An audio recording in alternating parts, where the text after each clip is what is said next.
accomplishing things far greater than the black and black have done. They've done very little, except bring you the teaching, the belief, because that's all teachers is. I believe. We don't need to believe no more. We need to know.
Throughout the history of the United States, the construct of racism was created specifically to oppress black people, to try to suppress our determination to achieve liberation.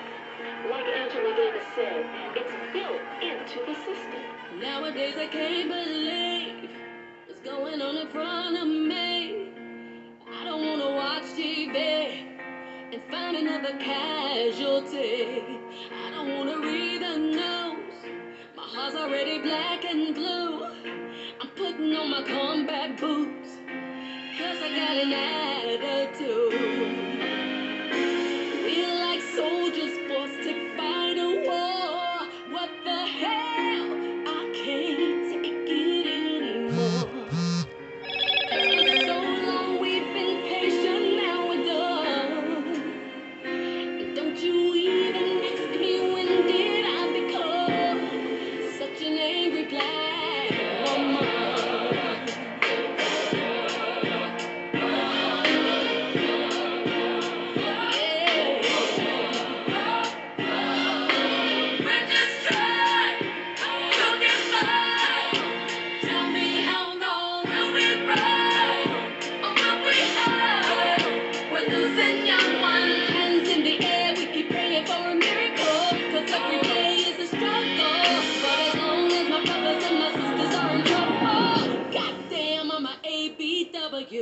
We can't successfully put an end to racial discrimination until we change the entire system. We've been trying to keep the peace 50 years since Martin King. Some don't like me for who I am, but I love my melanin. And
ride. Let's get this party started. Ride. Let's get this party started quickly. Let's get this party started quickly. Let's get this party started. Ride. Let's get this party started. Ride. Let's get this party started quickly. Let's get this party started quickly. Let's get this party started. Ride. Let's get this party started. Ride. Let's get this party started quickly. Let's get this party started. Ride. Let's get this party started. Ride. Let's get this party started quickly.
Begins in 3, 2, 1.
In the name of our ancestors, peace forever and always, and welcome to another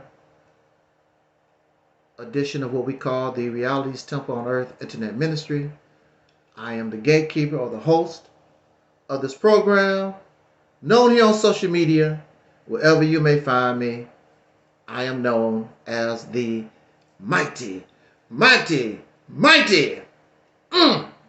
Angel Snuff 7. I am your soul brother, number one.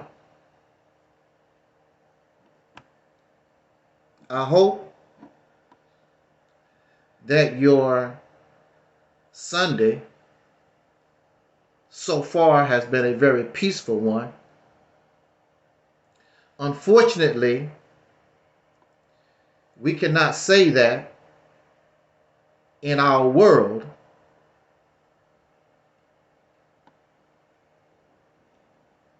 Children have been murdering children this week. I know in this area and probably around this nation. Children, not adults, children. Real children. I mean, like, not even teenagers, children are murdering each other, beating each other in this nation. Sunday is supposed to be, according to religious teachings, a day of rest. But there's also an old saying that there is no rest for the wicked.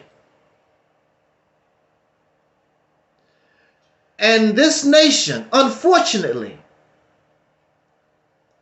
and I don't care how many mosques and churches and synagogues and houses of worship of God, they become part of the wicked. Because if you have at least half of the population of the earth that believe in the Almighty High, the Supreme Being, how is it possible that we as humanity are living in this type of violence? How is it possible unless the houses of worship, the 3 to 4 billion or more, those who believe in righteous behavior, so they say, so they claim, how could we be in this position? It is said that men supposed to reflect God. It is said that women supposed to reflect men. And the children reflect their mother. They reflect the woman. So what does it tell us if the children are violent? Then that means the mother is violent. That means the man is violent. That means, damn it, God is violent. And you can't get around it. Because these who claim God are violent. These men reflect their God. And so that means their God is not of peace. Their God is not of love. Their God got to be of violence. It got to be. There's no way around it. You can't justify. You can't make any excuses.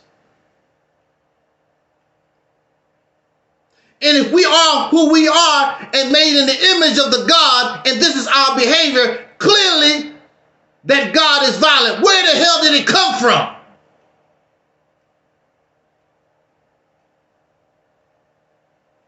We mimic our parents. Many children drink because their parents, they saw their parents drink. They saw their parents lie. They saw their parents gamble. They saw their parents gossip and slander. That's where they get the behavior from. They see their parents don't have a need for higher education. So what the hell do I need to go to college for?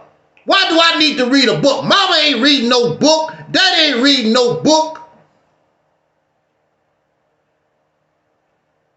Children reflect their parents. And the people reflect their nation. And we live in a nation of people. There's always going to be what they call or say exceptions to the rule.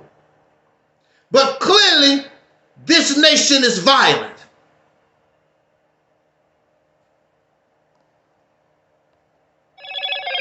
I want to know, what is the benefit of going into a concert hall and shoot up 130 or more people trying to enjoy a concert? What is the benefit? What do you gain? They call it terrorism.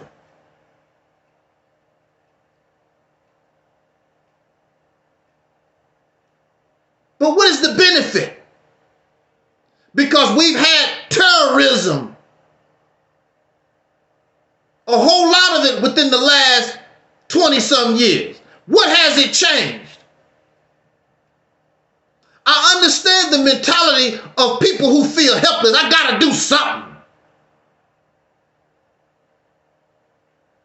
And you don't have the tanks, you don't have the guns, you don't have what your enemy has. So you do a little that you can. I understand that. What I don't understand is, what is the benefit? There's no other way. No, it is because we reflect each other. Even though I don't have nothing, I'm going to be violent right along with your ass. So 130 people who are unarmed at a concert gunned down. What is the benefit? Does this make you any better than the ones you talk about? And you gunned down 130 some people in a concert. And chances are, they're going to hang you. You didn't even get away. They're going to torture you and hang you. What is the benefit? We live in a violent society. We live in a violent... How the hell can we talk about savages? There's no time, nowhere on this planet, savages behave the way we do. A sign of civilization is supposed to be you put on some clothes. But the so-called civilized society, these people don't like wearing clothes. They like running around half naked. They have nudist camps. Getting drunk and vulgar and nasty. What is the benefit? It is because if you are using the religious logic, then God must be violent. Because man is reflecting God. And the man that claim they are with God, they're not standing up against those who they said is not of God. What are you doing? It is impossible for humanity to be in the condition we're in and half of the population of humanity believe in love and peace.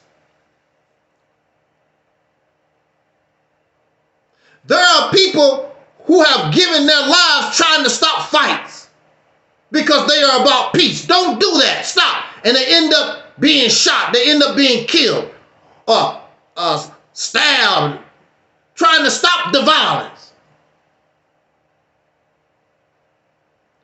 We are on a Sunday. You don't see churches rising up to stop the violence. Only offer their prayer, but they don't stop the prayer. Don't stop violence.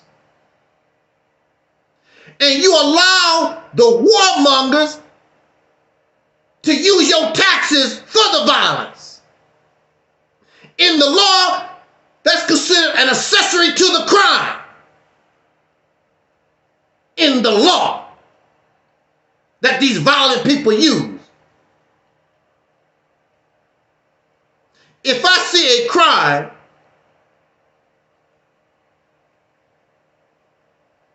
and I don't report it, or if I didn't actually commit the murder but I was there, they call that I'm an accessory to the crime. I'm an accessory to the crime. You live in a nation that is criminal. And when you allow the Congress and the president and the House of Representatives or whatever you want to call them, you allow them, you fund, you help, you don't open your mouth, you keep your hands in your pocket and don't say nothing, you become a criminal. You become part of the accessory of crime. Assalamu alaikum. Muslim, you are a criminal. Shalom, Jew, you are a criminal. You're part of the crime. We are accessories as American citizens. We are accessories to the murder of Palestinians. Now, I understand, we should understand how angry you would be October the 7th when they foolishly done what they done, but for them to commit genocide on this population.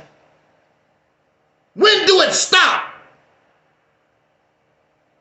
And these are supposed to be the children of God, the chosen. I don't know what they chosen for. Chosen to be violent. Because that's all I see what God do. Chosen to be violent. Chosen to be the Satan that you talk about you're supposed to be against. That's all I see. I don't see love. I don't see peace. I've seen a peaceful person. You slap them, they will actually turn the other cheek. You can slap that too. That's peaceful. That's a peaceful person. These are violent. These are the devil that they claim they are against. We always talk here, your words don't mean anything. Actions speak louder than words. And we see that the actions of these people are violent and profane and evil and wicked. Your actions speak loud. So I don't give a damn. I don't care about your assalamu alaikum. I don't care about your shalom. I don't care about your words in the name of Jesus. I see you as the radical. I see you as the devil, as the Satan, the Lucifer that you talk about. You, not no spook. These wicked demons. So it's no shock to me, and it should be no shock to us when children are killing each other in our streets.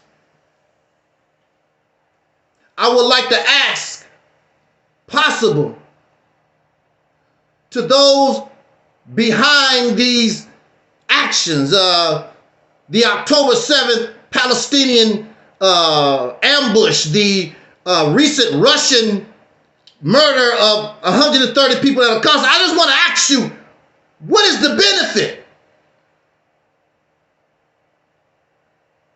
I would like to ask, and I wish I could have asked Timothy McVeigh, who blew up the FBI center or whatever it was in Oklahoma City. I wish I could have asked him, what is the benefit? What you gonna get out of it besides terrorism? Is terrorizing folks, is it working for you? See, we believe that the United States, they use terror, but it is in combination with other. You cannot rule people. You cannot continue to deceive people based on simple terrorism. You gotta be slick and you gotta be smart. So they add science and they add religion. They add other tools to keep their population in check. Not just outright violence and terrorism. Otherwise, they would not be able to maintain. So you think that the little things that you do hurts them. It does not hurt them. You just make them angry and want to hunt you down like they are doing in Gaza. That's the only thing that you do. You need a different mindset. You need a different plan. You need a different way of looking at things. When you don't have nothing, that's not going to work. And even your own people not on your side like that. Just this little funky group. And then if you ever come into power, usually they'll be just as oppressive as the person that was doing the original oppression. That's usually how it goes.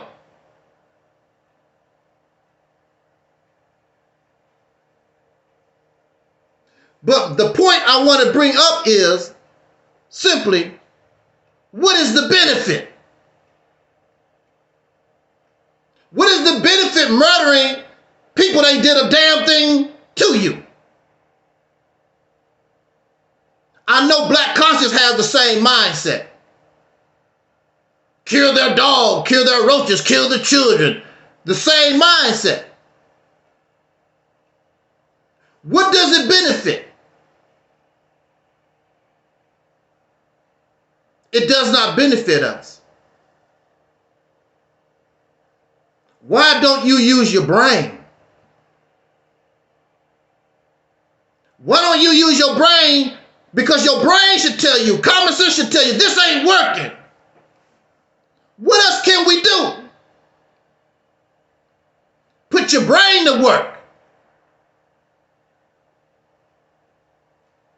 But we live in a violent civilization. And that's all that we know. Their God is violent. There's nothing peaceful about Islam. There's nothing peaceful about Christianity. There's nothing peaceful about these gods and the Most High. Read the Bible, read the Quran. The most violent, dangerous. These books tell you to give your loyalty to them. The hell with your mama, the hell with your daddy and your brothers and sisters. Those who believe like you is your real family. That's cult behavior.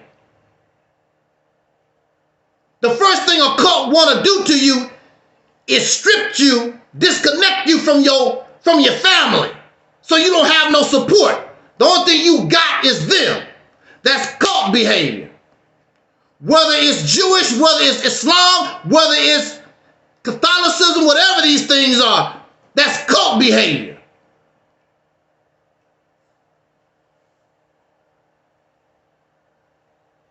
We don't see it like that, but that's what it is, cult behavior. Stripped you from yourself, stripped you from your blood. I'm your daddy now. Jesus is my father now. Elijah Muhammad is my father now, living or dead. They stripped you, cut you away from your family. You will disown your children because they won't comply to the cult, what the cult gave you. You don't see that. What's peaceful? What's loving about that? We live in a society of different sexual orientation. We live in a society where people live all kinds of wacky lives.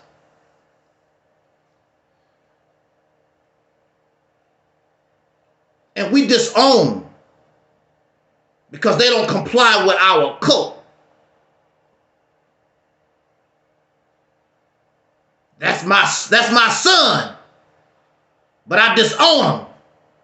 Because my Bible said God don't like gays and lesbians. That's your blood. That's your child. You don't have to like their lifestyle. And your child will be there for you when your cult is gone. And these cults don't do a damn thing for nobody. Most of these churches and these places, they don't do a damn thing for nobody. I would give the Christians more. They're more charitable. In my community, most of the people that's homeless or having problems, you can get help from the church. I don't see nothing from all these other suckers. It's usually the church.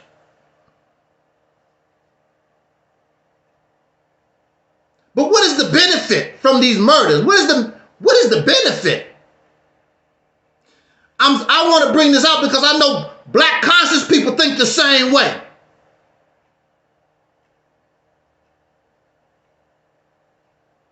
Violence.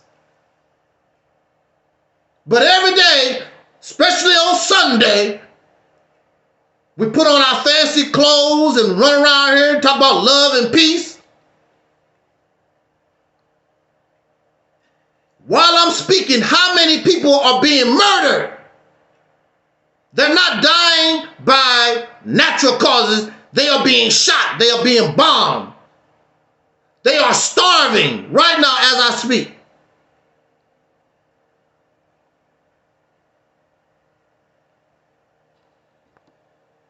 Africa is in trouble. I don't hear the Pan-Africans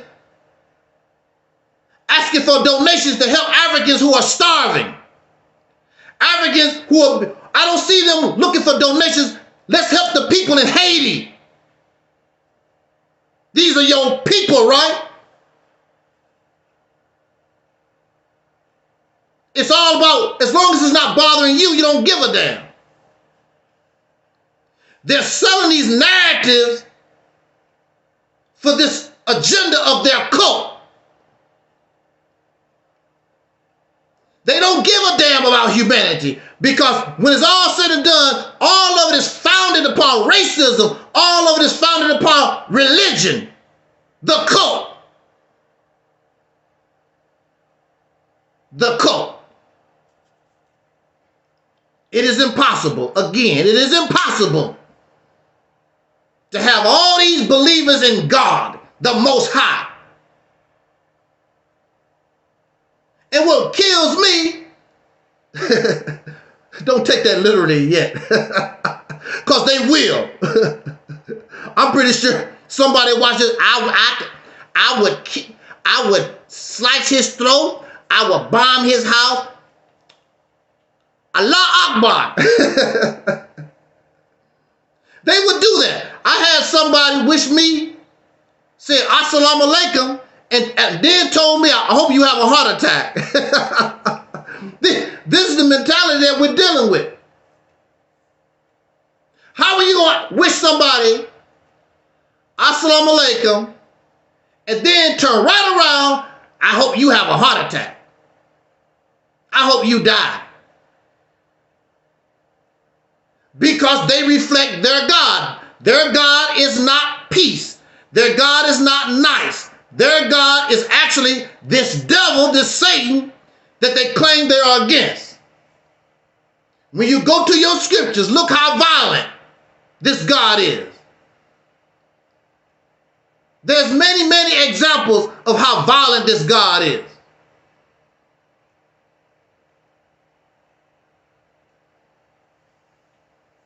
But what is the benefit?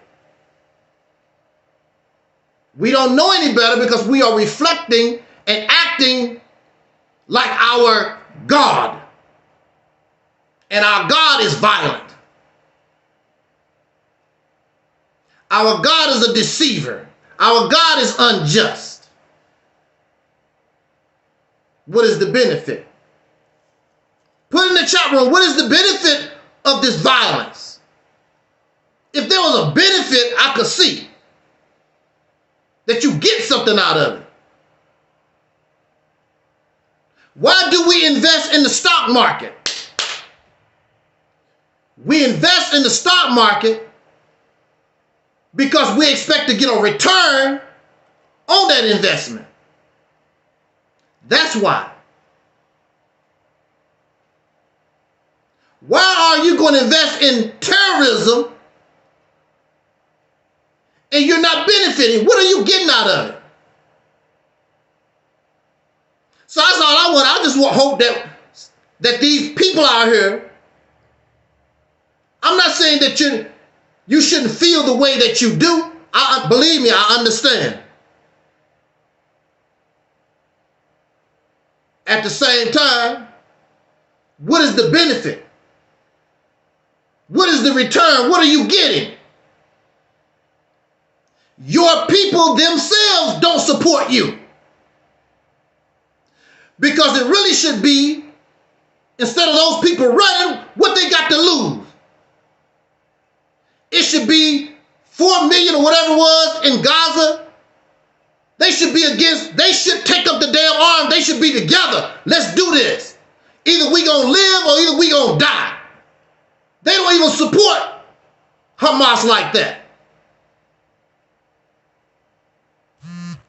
If the people themselves don't support it, what is the benefit of this little handful? The benefit that comes to the little handful, should they be successful, I want to run everything. That's usually what it is.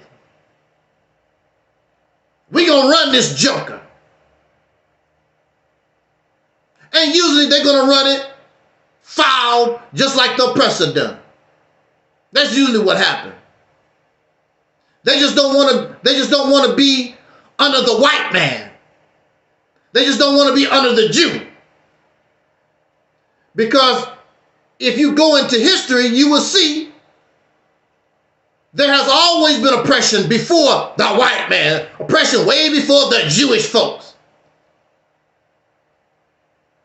You have civil war right there in Africa that they don't never talk about. Ain't no white folks around at all. The white folks are trying to get out of Haiti. I don't see nobody here in America. I don't see Dr. Umar Johnson. I don't see none of these Pan-Africans. They want to run and help get Haiti together.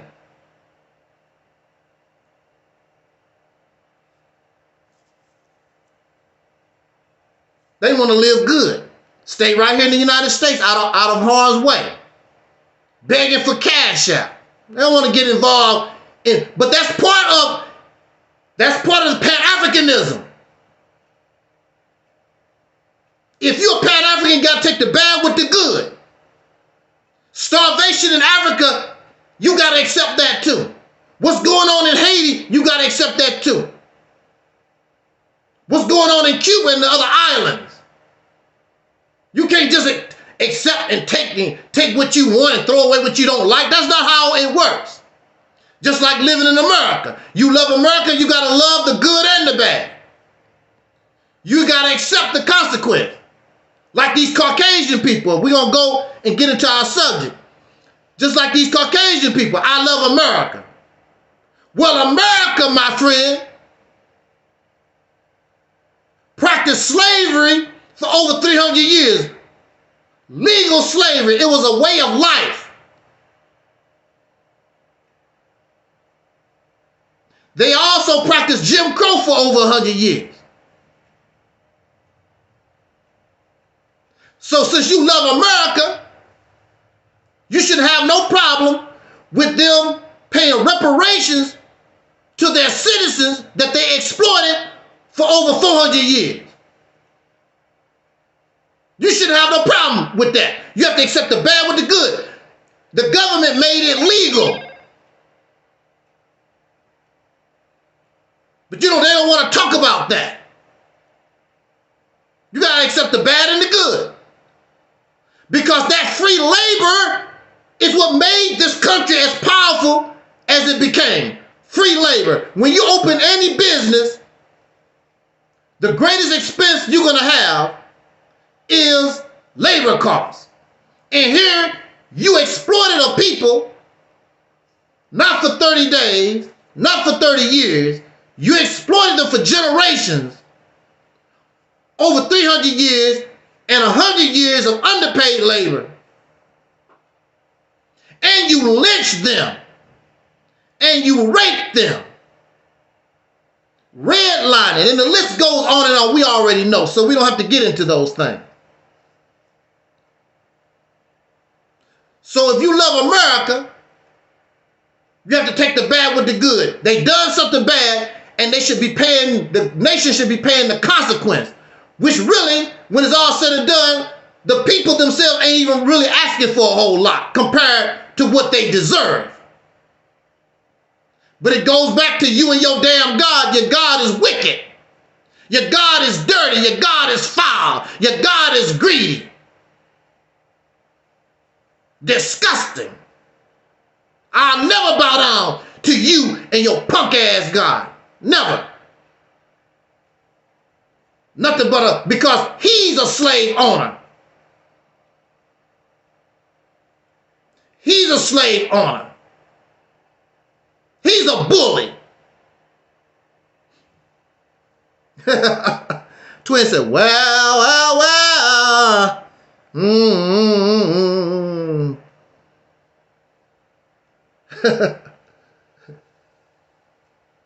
And I've said this before, but of course my voice is not out there because I would not advise Hamas, I would not advise those in struggle to continue terrorism because clearly we see it's not working.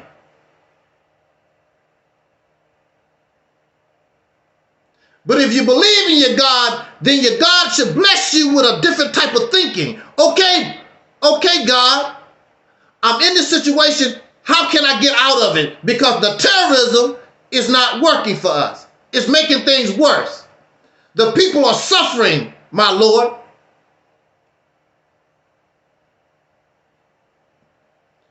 This is why I bring to us the Mississippi campaign, Operation Exodus Mississippi campaign for us. Because it would give us what we deserve, whether they like it or not. And all your actions is legal under the laws of the United States of America. There ain't nothing they can do about it. Using your brain. What they say, different strokes for different folks. That might not work for you.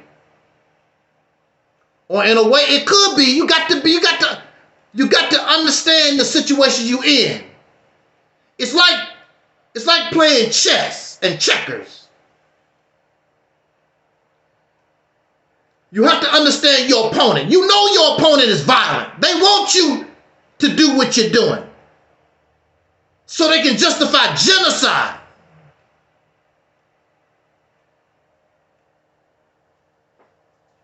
So they can justify their murder of thousands.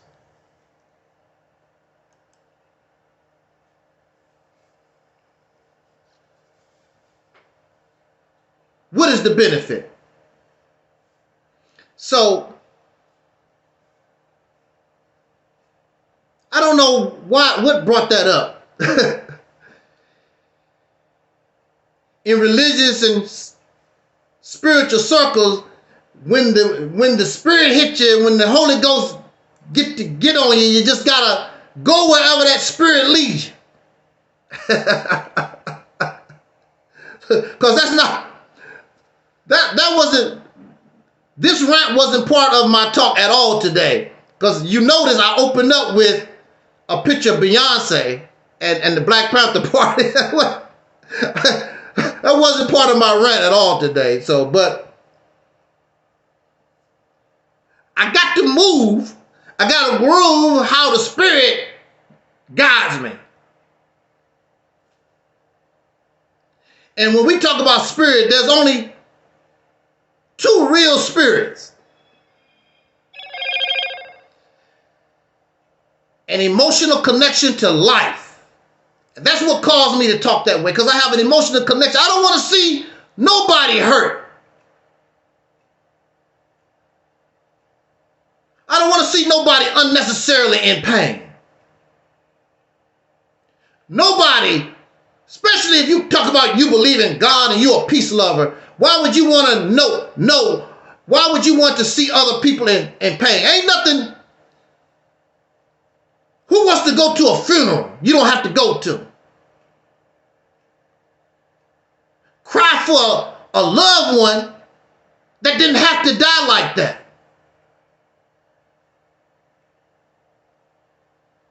Humanity itself, y'all sick. You're sick. And I'm telling you why you're so damn sick. Because of the racism. Because of the religion. Got you sick. Y'all sick as hell. And the sad thing about it is you think you are right. And really there's no talking to a person that's right. When they think they right, there's no compromise. It's like a lion chasing down an antelope. There's no talking to the lion. I'm going to kill you and eat you. There's no talking. There's no compromise. This is the society, prey and predator. A jungle. What was it that they had a rap song? Sometimes it makes me wonder how I keep from going under.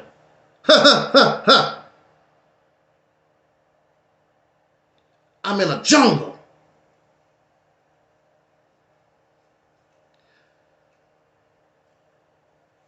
Let me see here. Now, where was I at?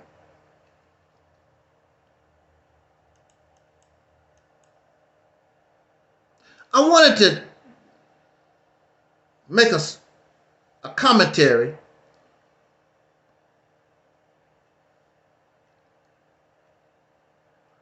on our sister Beyonce.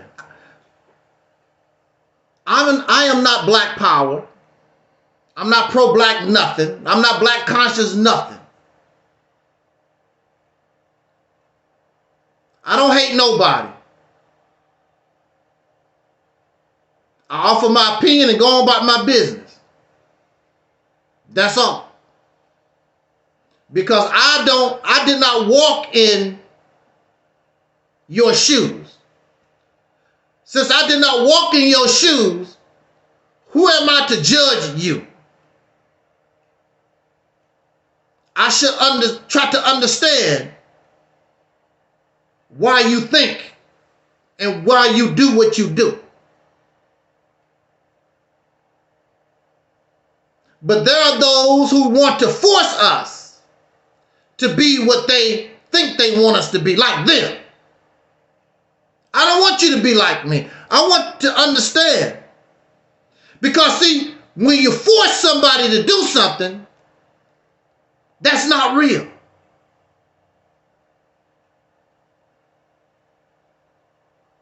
It's fake. It's fraud. And that's the problem with a lot of this religious and spiritual stuff. That's not you. That's not real. You pretend. But when you get angry, see, when they get angry, the real them comes out. And I don't know, something about me, I get folks angry. I don't care how religious they are. I don't care how spiritual they are. That Negro comes out of them. I don't call you a name. I don't talk about your mama. I didn't kick your dog Scruffy. Scruffy takes a lot of abuse here on Reality's Temple. How dog Scruffy. They get so angry.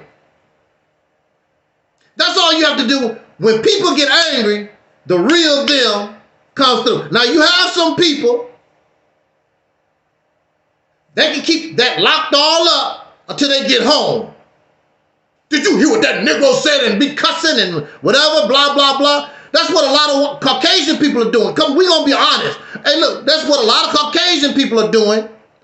Some black person says something or do something they don't like or whatever. They go home and they the N-word and blah, blah. Some of them, their relatives snitch on them.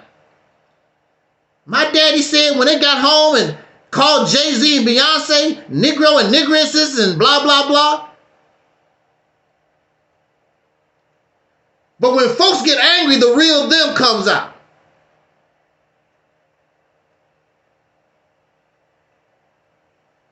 The real them comes out.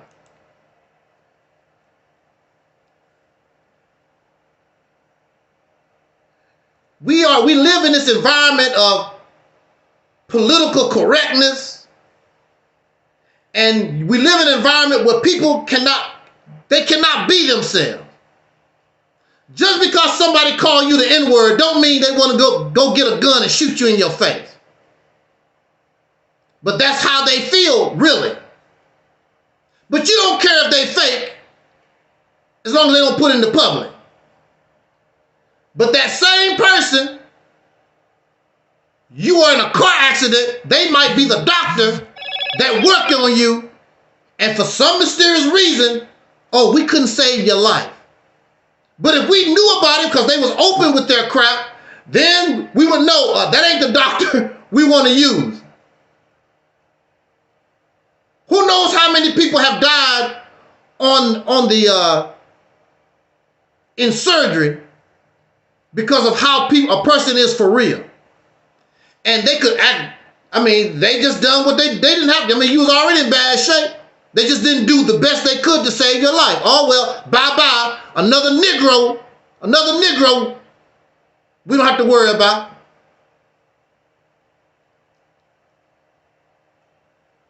Back in the day, there were Caucasian people used to come to my channel. The N-word, this, and blah, blah, blah. I didn't care. I didn't trip off of it. And pretty soon they start talking like they had some damn sense. Because I didn't trip off of that. If that's how you feel, go ahead, talk. Let people talk. Let them be real.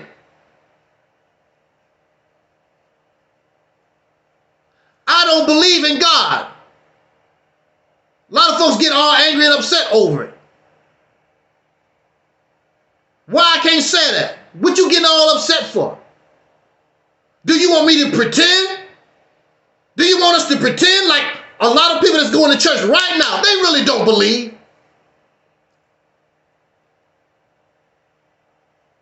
I wish I could put a lot of these people, they talk about, I believe this. No, you don't. Not really. It makes you emotional, but you don't really believe in it. I could put a lot of these people, put them on a stand. It wouldn't even take that long. They really don't believe. No, they don't. Not for real. It just makes them feel good. It makes them emotional, but they really don't believe.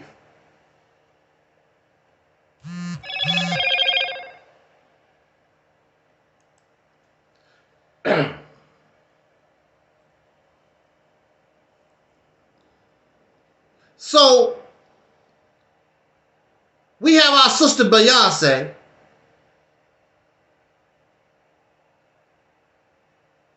And I saw some comments and people talking about how, and it's not only Beyonce, you have our people out here. Beyonce is part of the Illuminati and the elite control Beyonce and whoever, all our people, they control Barack Obama, whatever they control. The Illuminati and the elite control everybody.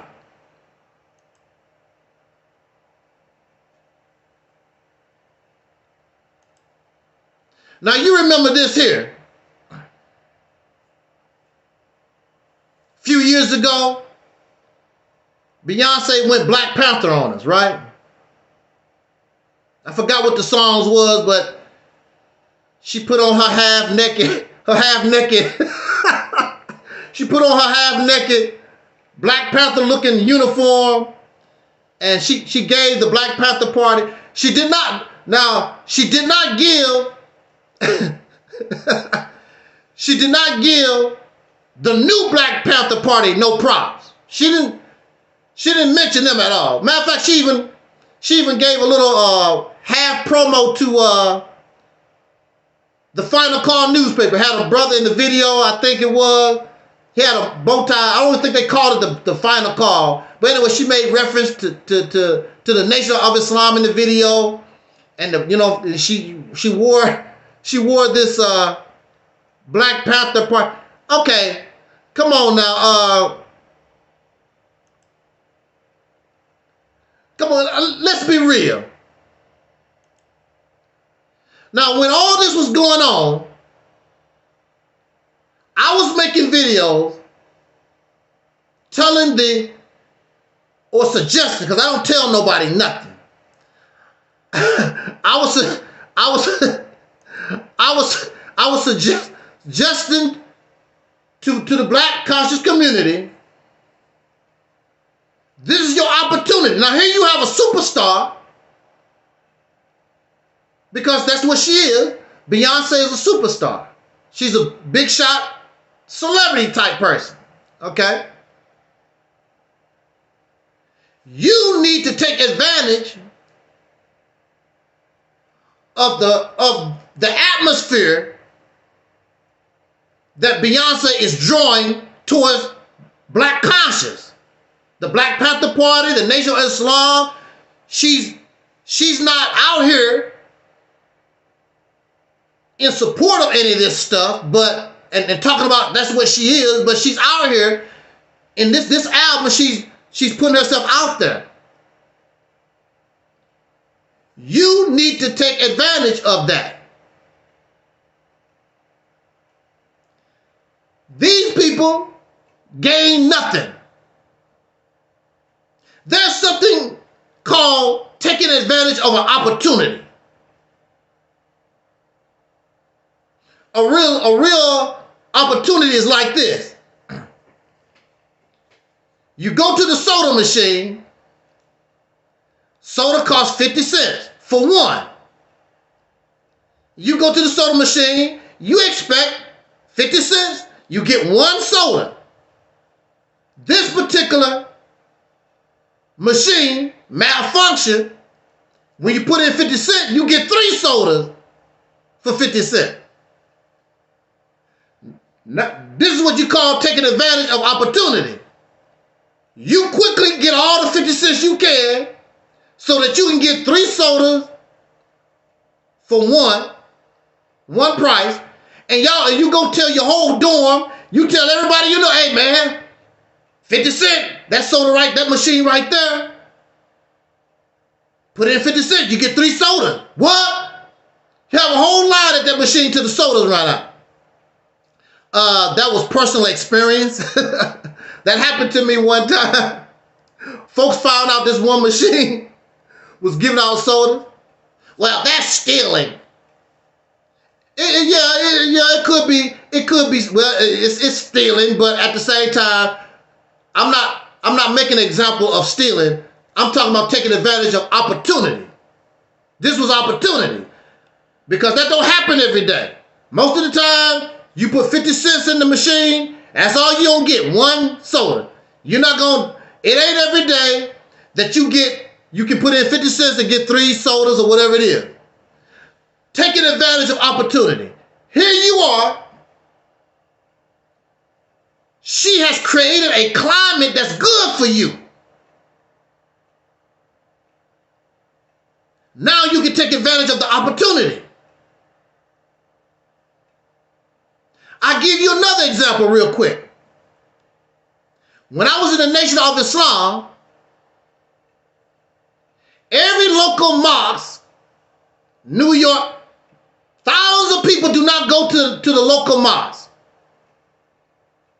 Sometimes you're almost empty. It's just a few people. Ask Eric Muhammad. Ask Angel Snub No 7.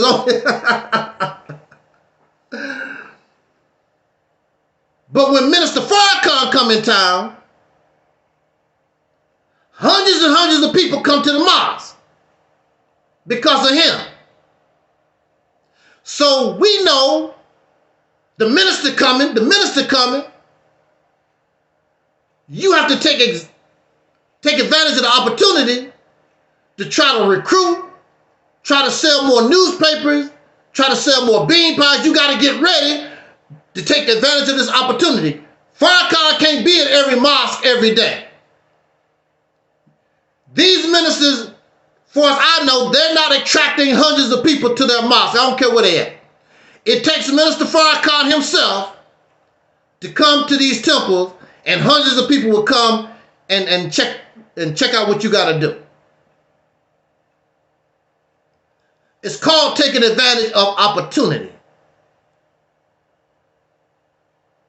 Another example is like when you buying a house or a car. They will tell you, interest rates is low right now. Get your money together. If you can, buy your house, buy your car now. Otherwise, rates is going up. They probably won't never come back down to this level again. And so that you can guarantee this rate of interest. Y'all not stupid. I'm not telling you something that you don't know. Matter of fact, everything that I say here, oh, you know. Whether you gonna do or not, I don't, but you know already. So they're not taking advantage of Beyonce and the climate that she has done that's a benefit to the black conscious community. I didn't see nobody. Nobody could take advantage. Sonetta couldn't take advantage of it. Tahaka Bay, Tariq Nasheed, Yvette Carnell, nobody. Didn't know what to do to take advantage of this climate. They didn't take advantage of the Black Panther Party. I mean, not the Black Panther, the movie, Wakanda. The only thing they did was go and review it. They did not know how to take advantage of the climate, that these things. But then they turn around, oh, what's his name is a sellout, or so-and-so is part of the Illuminati. That's the best you could come up with. And they want you to follow them. This is what leaders take advantage of opportunity. How many of you ever been in the military? Anybody that has been at war in the military, you're looking to take advantage of opportunity. You hope. And how many of you play basketball? Michael Jordan is injured. Opportunity. Michael Jordan is injured. He can play, but he can't play 100% because he's injured. He's sick. Kobe's sick. Opportunity. Your leadership should be able to take advantage of any opportunity that comes so that you and I can benefit from. The Black Panther movie was a success. A lot of folks had that mindset. It was a mindset. They was there. Nobody took advantage of it. But as soon as everything is over, so-and-so is a part of the Illuminati. The white man made the Black Panther. Oh, blah, blah, blah. All these excuses. This is what I mean why you don't have proper leadership. You don't think properly. You don't know how to take advantage of any opportunity that comes your way. So now Beyonce went from Black Power. She's no longer Black Power. She went to what? What did she go to? Let me see if I can find the picture. Our sister Beyonce went from Black Power. What she's doing now?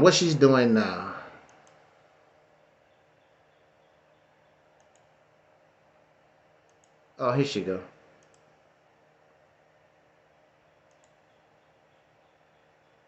Okay, so now Beyonce. I'm gonna tell you, if you don't laugh, it'll make you cry. I mean, it's really sad. How can you go from Black Panther, now you're riding a horse, half naked? You're a white cowgirl, because ain't nothing black about her. Her hair, white woman's hair, the horse is white, red, white, and blue. She's a redneck cowgirl. Yay, yippee-yay, woo, yay! I'm a country singer now. Texas Hold'em. Hey, how do you hold 'em? Texas Hold'em. This goes again to show how sick we are in our mind. How can you go from a Black Panther mentality, giving homage to the Black Panther Party, and then now you yippee-ki-yay, yippee-yo, yippee-yay, yippee-yah-ko, yo. now you cowgirl.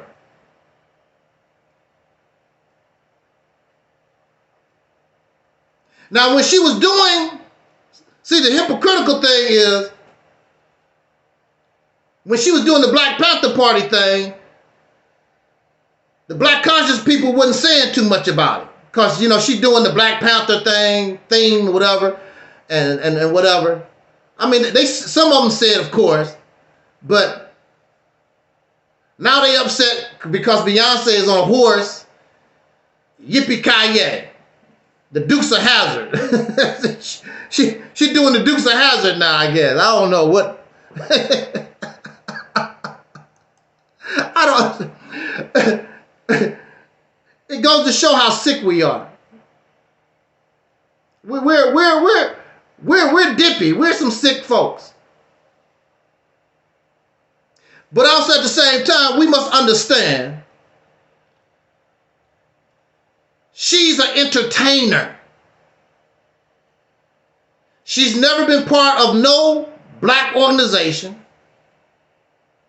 She don't even talk that way at all. She's just an entertainer. And she does whatever to keep the people asleep. Keep the people dazed up, drunk. She's just an entertainer. Like all entertainers.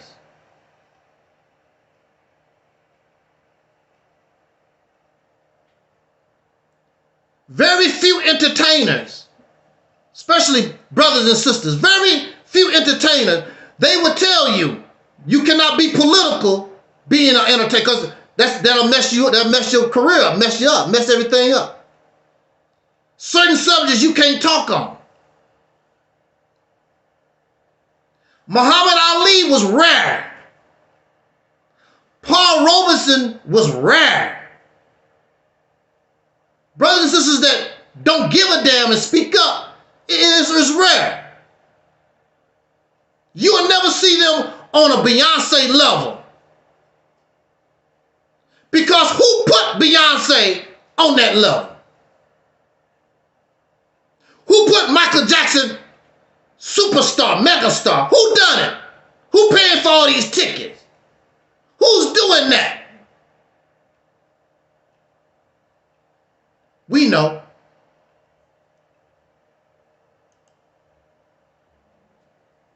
And then they get caught. Here we are.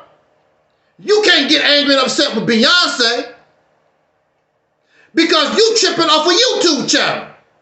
Look at all my subscribers. Look at all the views I get. You become corrupted and just as messed up as Beyonce. Who the hell are you to talk about Beyonce? Y'all do the same damn thing. You wish you had millions and millions of views. You wish you could be on Beyonce level. You wish you could be. You ain't nothing but a sellout.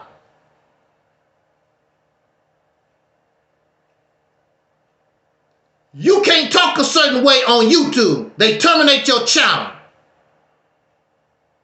You can't talk, you gotta talk a certain way on Facebook. They will terminate your channel.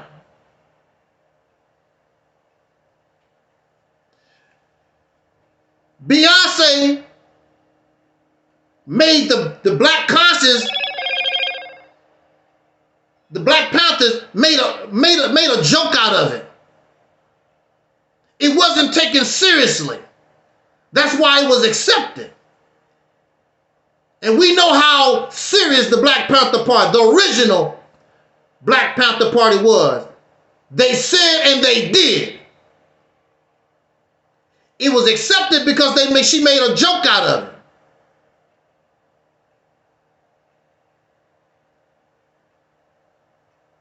And you a joke. That's why you couldn't take advantage of the Black Panther movie and what she was doing. And you a damn joke. Because you don't know what the hell you doing. Because you are an entertainer just like she is. You ain't real and she ain't real. You gonna talk about she part of the Illuminati and the elite. Where was the Illuminati when her mother and father was working their ass off, sacrificing their businesses and their careers, investing in their daughter? Where was the damn Illuminati at? Where was they at? The elite.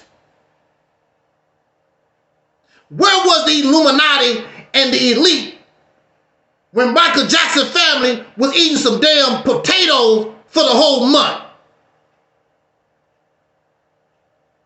Eating mayonnaise sandwiches. Where was the Illuminati at? If somebody's raised up by the Illuminati and the elite, you would think that they would raise them up from the very beginning. These people struggle and they sacrifice to get where they need to go. And they have talent. I know people talk about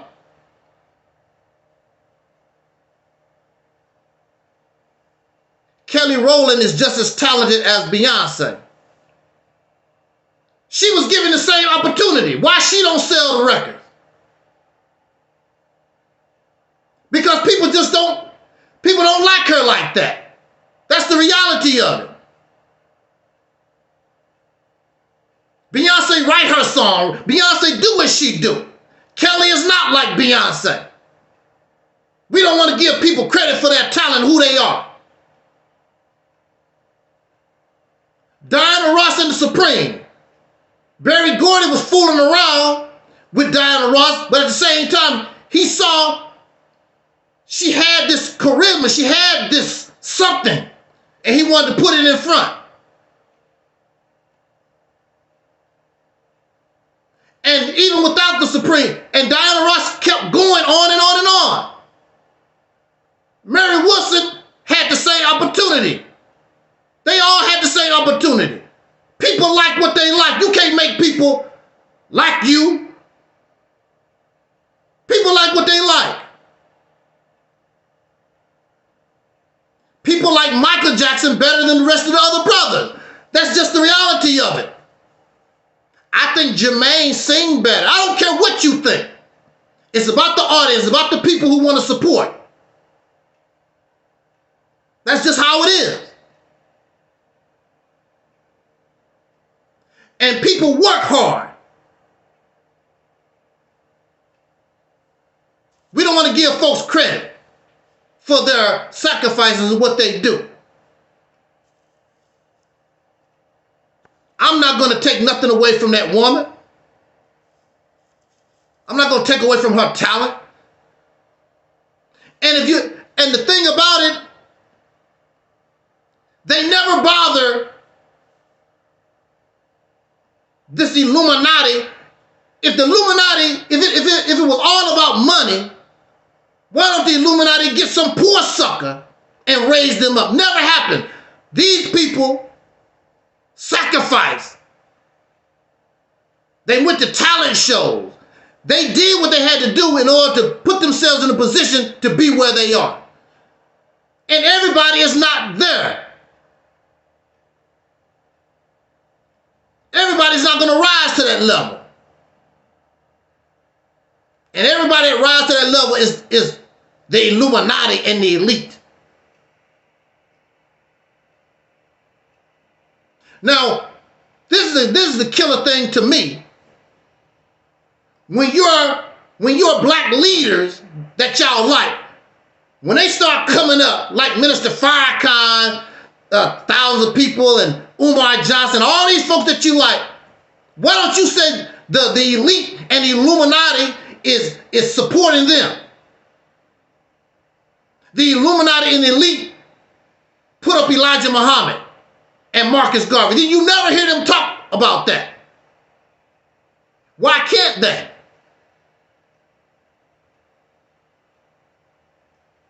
If the Illuminati and the elite can control Beyonce, why they can't control your people, can't control the folks that you like?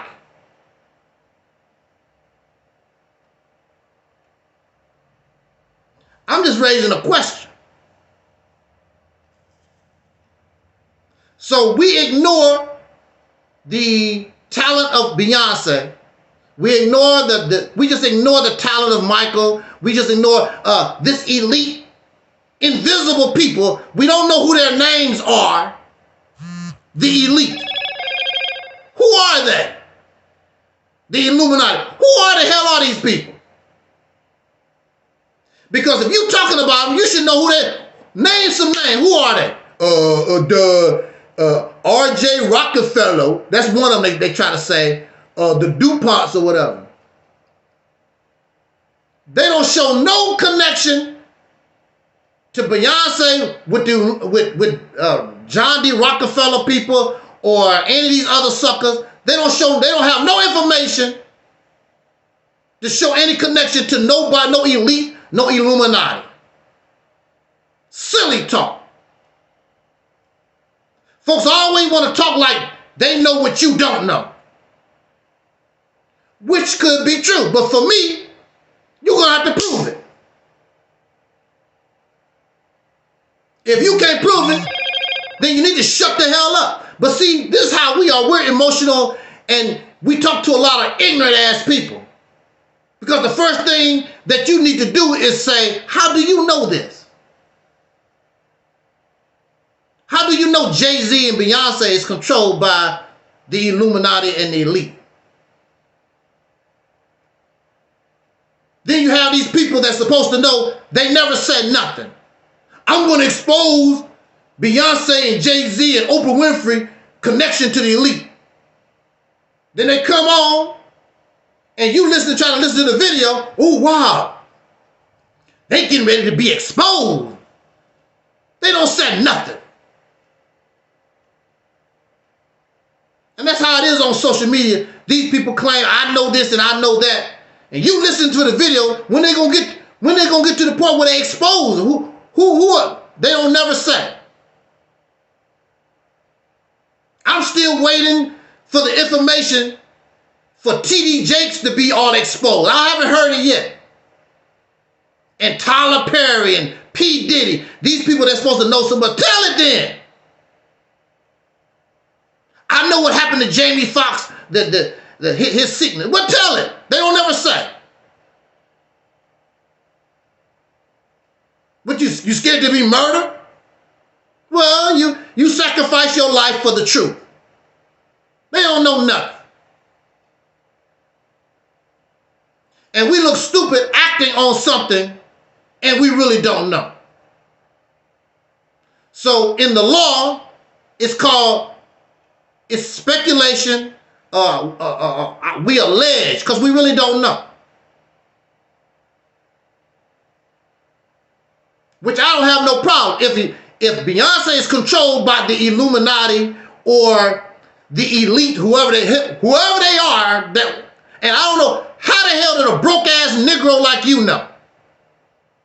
This is another thing. Here you are, working at Subway sandwiches, and you know about the elite and the Illuminati. You work at Subway sandwiches. You in a damn homeless shelter. You know about the elite and the what the hell do you know?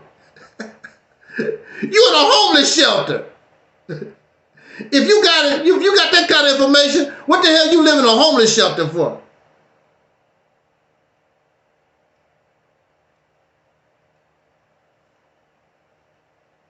And then you have somebody like Louis Farrakhan, which Louis Farrakhan is in a position to get certain information more privileged than me or you. But he really don't know either. But he comes out and talks this stuff. And folks, he know how to run his mouth. Because he know he talking to ignorant ass people. Go ahead, brother minister. Go ahead, brother. I'm listening. He didn't say nothing. He didn't expose nothing that we all don't know already.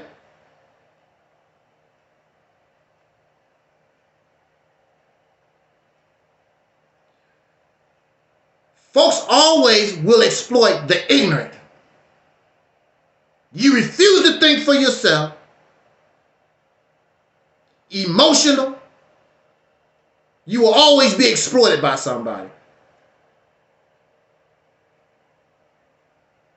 I was looking for a service earlier this week.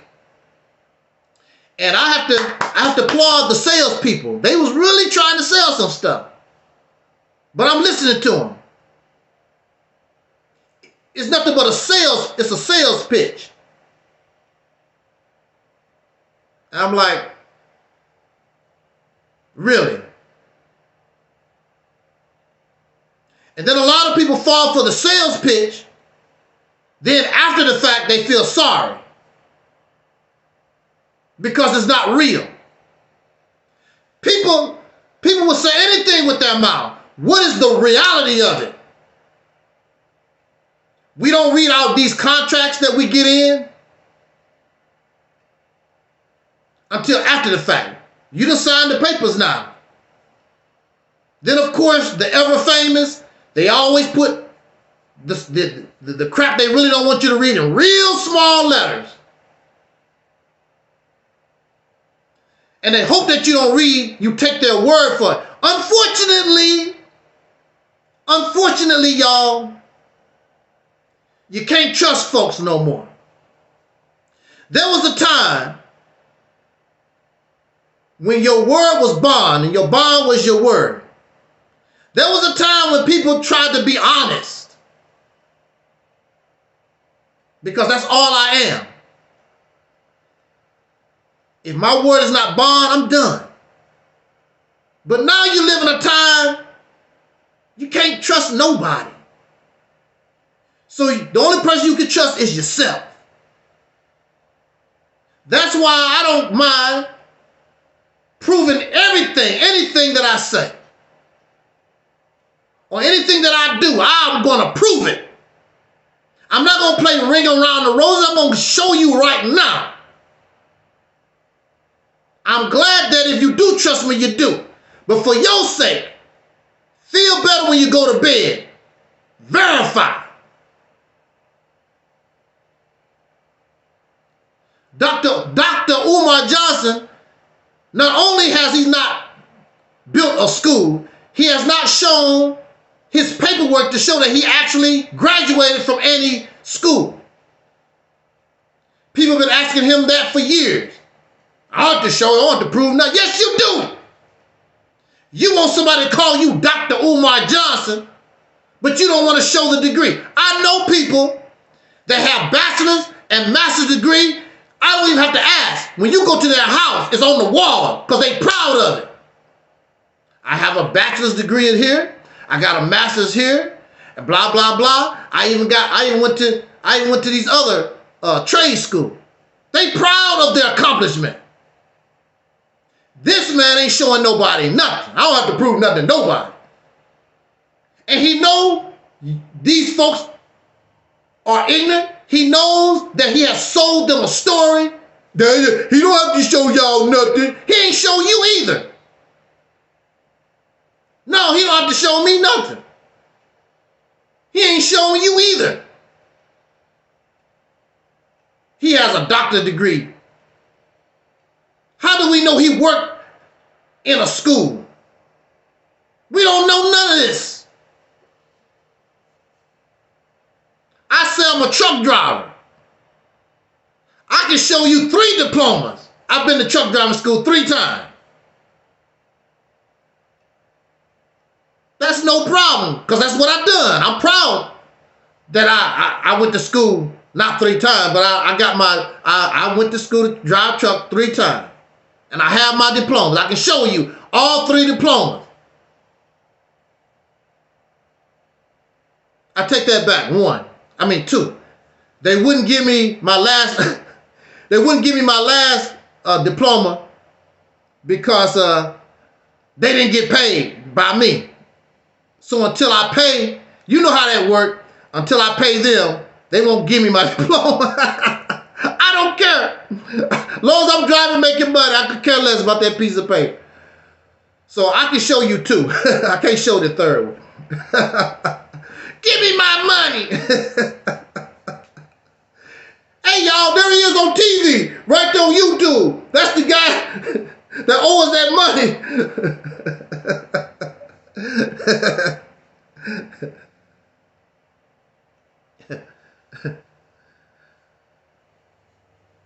This is what I talk about opportunity. Our people, what is it that they say? You catch more bees with honey than with vinegar. We run around here and we dog Oprah out, we dog Gayle out, we dog Beyonce out, we dog Kelly Rowland out, we dog EnVogue out, we dog all our people out, Will Smith, Bob Johnson. We keep cutting our bridges because they're supposed to be like us. But that's opportunity. That's opportunity. And you never know how people will help you in the future. The only thing you care about, they should be in black conscience right now and blah, blah, blah. That's not your... See, this is the thing about a lot of these religious folks and black conscious people or whatever. That's not on you. That's not on you. In religion, they say God called you. Not Minister Farrakhan, not T.D. Jakes, not Joe Alstein. In religion, they said that God calls. God has the power to wake. You preach the word, but God is the one that brings people to the church, bring people to the mosque, bring people to the synagogue. It ain't you. So it's not you. If they're going to come, they come when they feel, when they're ready. We want to call people coons and sambos and all this foolishness. What kind of relationship, what kind of benefit could somebody like, what's his name? Roland Martin. I don't know too much about Roland Martin, but what kind of benefit could he be if Umar Johnson was in his right state of mind? Don't know how to take advantage of knowing somebody like Roland Martin. You're going to become the man's enemy. Oh, you a coon, you a sambo. We are some silly ass people.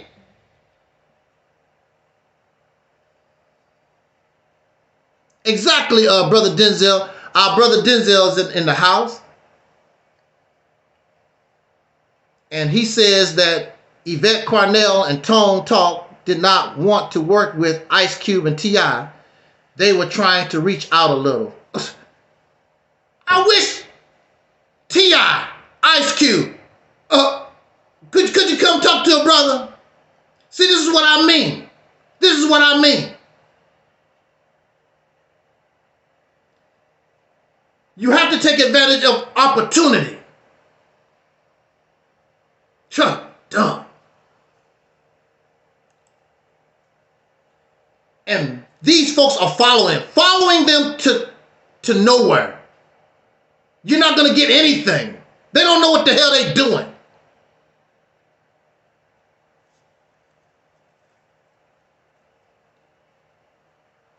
I guess, see, a lot of it comes from our ego. That's what we want to talk about in our main topic. Ego.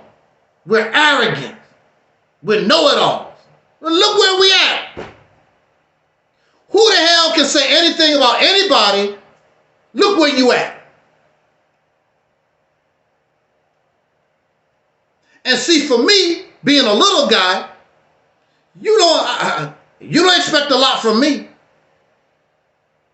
But see, you're being tested. We're able to see exactly who you are because God has blessed you with 50,000 subscribers, with 100,000 subscribers, bless you with Ice Cube talking to you, or T.I., who was not raised by the Illuminati, that was raised up by themselves and took advantage of their opportunity to become who they are.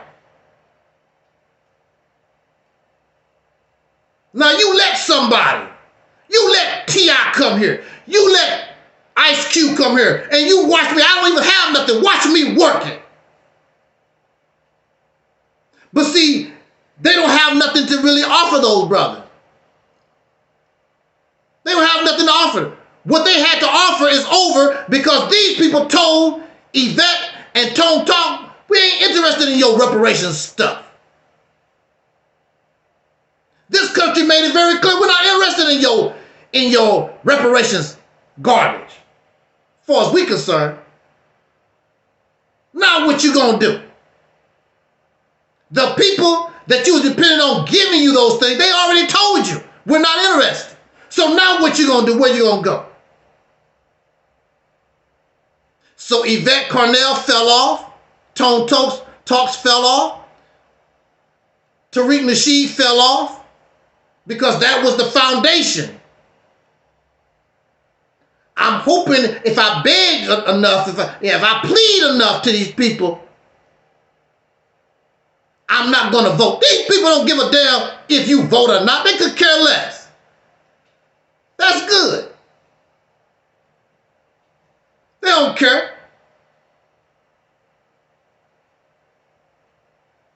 So when you're dealing with folks, they don't know what the hell they doing. They don't have no vision. They don't have nothing going on. So what? Okay, so what are? Here you got Ice Cube and T.I. talking to you, and you can't take advantage of it.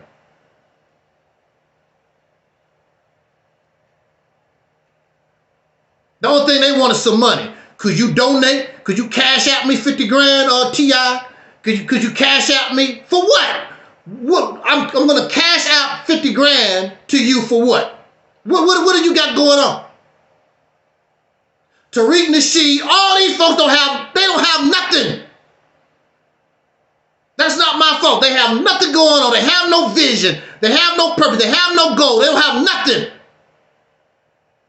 They don't do nothing with the people they have. What they gonna do for Ice Cube and T.I.? Nothing. It's a photo op. It's an opportunity to say, duh, I know T.I., duh, I know IQ, duh. That's all it is, a photo op. Look at all the celebrities that Minister Louis Farrakhan take pictures with. Countless.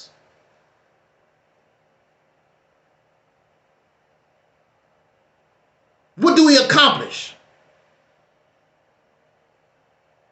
The only thing they can do is donate him some money. They don't have nothing going on like that.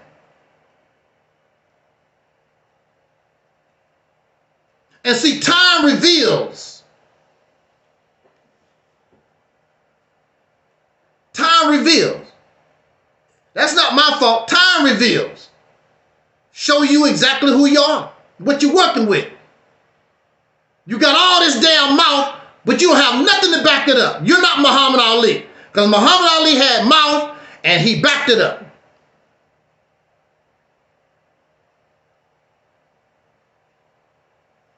I wish Beyonce or Jay-Z would come here.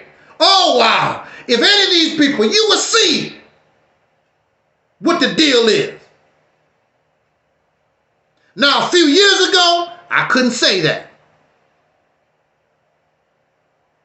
If they came here, I don't know what to...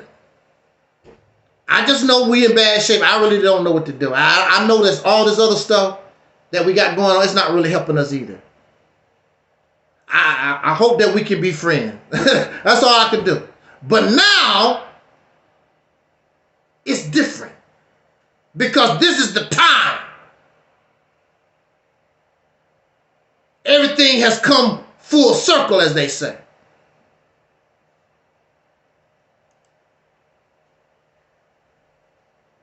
Brother Denzel say, they be gangbanging too. Chief X had a ADOS shirt that said ADOS or nothing. Not only that, he thinks that you are diehard liberal that don't think black people can't do for themselves, tribalistic. He don't know nothing about Angel Snuff Number 7. Why do these people make comments about me and don't know nothing about me? I don't even use the word liberal. I don't use the word Democrat. I don't use the word Republican. And I want to clarify something. Because I heard Brother Blackson said that he heard that I was going to vote for Donald Trump. So let me make it clear one more time. I will vote for Donald Trump just in case you want to finally embrace Operation Exodus Mississippi campaign.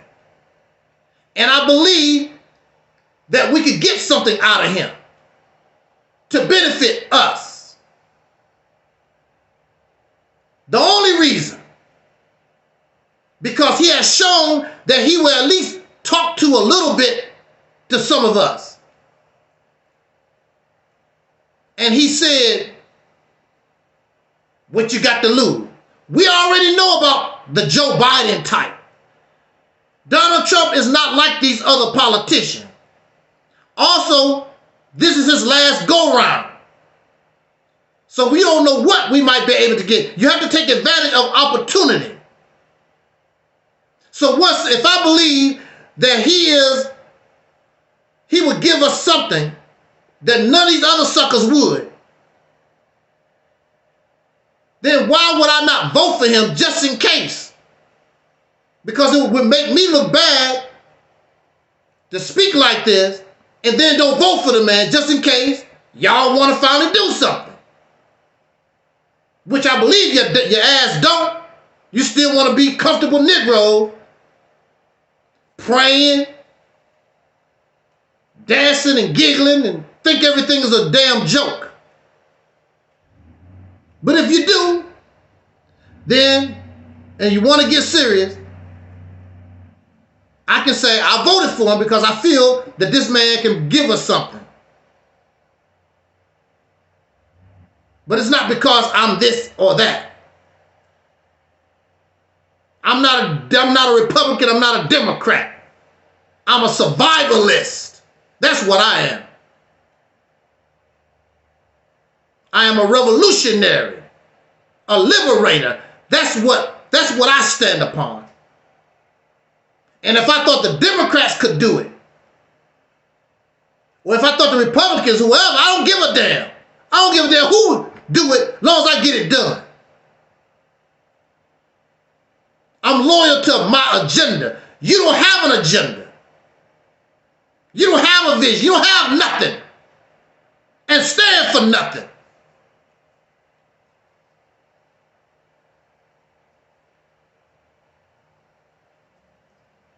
So don't try to put me up there. I'm a Republican or I like, that's not, no, I'm with anybody that will give me something that what I want. Help me get what I want. That's what I'm about.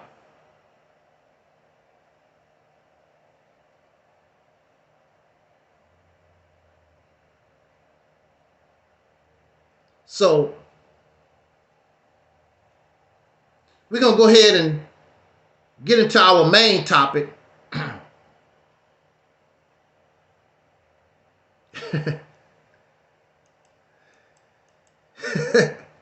Yeehaw! Woo! Oh, wow. Yeah.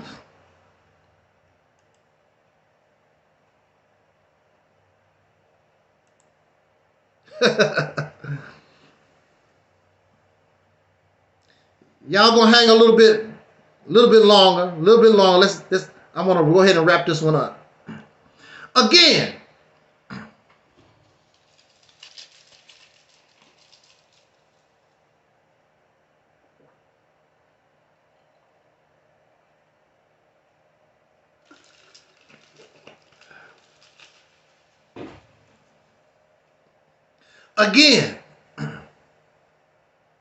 I could be in error. You don't never hear these other people say that. I could be in error. And I'm open. Show me the way. I don't have no problem with that. I could be in error. Show me the way. But if you keep bringing me, you want to bring us the same old, it's not gonna fly. Because it's proven that it don't do nothing for us already. So don't tell me about Marcus Garvey. That's not gonna fly here. Because there's thousands of y'all. What you doing with it? Don't tell me about Minister Farrakhan and the Nation of Islam. It's thousands of y'all. What do you accomplish? What is it? We gotta wait 100 years? Like the one brother that was on here talking about Pan-African, he's a Pan-African nationalist? I think we're gonna have to wait another 100 years. Who? That's because you don't know what the hell you're doing.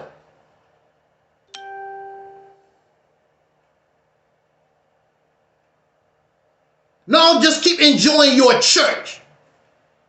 Because that's all you got. Feel good church stuff.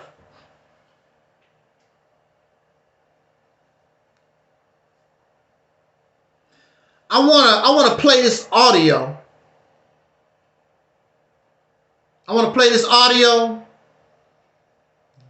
Because this is the basis of my commentary. So I want to play this audio. This is from the movie The Temptations with I love that brother Leon. Shout out to brother Leon. I thought he did a wonderful job. I don't know if the real David Ruffin was like this or not, but Leon turned that David Ruffin out on this in this movie. The Temptations movie, it was a TV movie, I believe. And I want to play an excerpt from that, like 4 minutes. David Ruffin. Leon is David Ruffin in the movie. And this is what I'm basing. Yeah, I love that Leon. He's married to he was married to that one model. I forgot what her name was.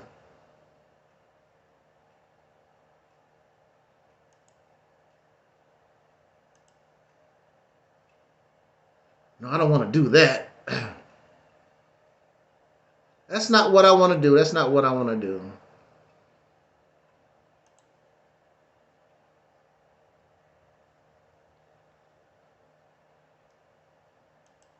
I want to play this audio because this is the foundation of my commentary.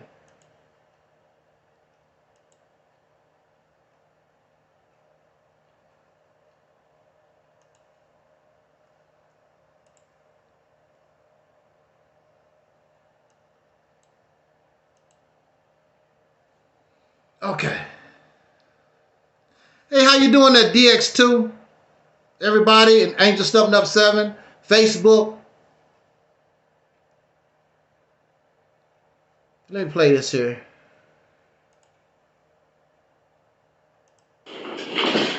Boy, Norman just kept whipping us and whipping us the other day, huh?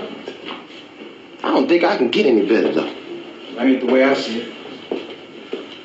Oh, yeah? Well, hit me up.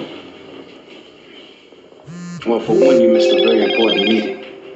Not to mention our last few sessions, I'm not even gonna count the rehearsals. And it's probably because of all this crap you keep shoving up your damn nose. Well, maybe I don't need as much rehearsal as some other folks. David, this can't go on. What you got to say, Blue? That's right, Otis. Whatever you say, Otis. Now, David, it's like this. Now, either you gonna straighten up, or we're letting you go. Blue, you all right with that? I'll miss you. But not if you're hurting the group. Hurting the group? I'm the best thing ever happened to this damn group. Nobody's bigger than the group. Y'all ain't stupid. I'm the one selling the records. They coming to see me. They coming to see the Temptations. Ain't nobody coming to see you, Otis. You wish you could work it the way I do. But you can't. Because there is only one David Ruffin. And without him, the Temps ain't nothing but a group in search of a David Ruffin. Matter of fact, I've been thinking, we should call the group David Ruffin and the Temptations. Yeah, that sounds good to me. You're begging me not to leave you. And I refuse to let you go. Yeah.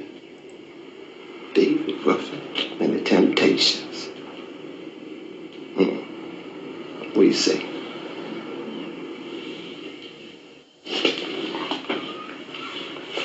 That ain't never gonna happen. Then I'm going. Fellas, you know I'm just kidding, right? Come on, you know me. You know I always be kidding. Yo, fellas, we successful now. Lighten up. You too uptight. Enjoy the fruits. I'ma see you at rehearsal. I'ma be there on time. I'ma be there before y'all. Bye. Thanks for coming over. They tickle me. They believe me.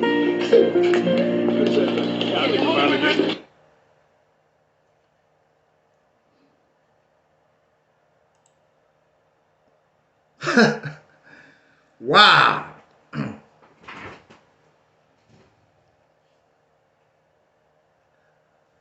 Now, I was familiar with the Temptations,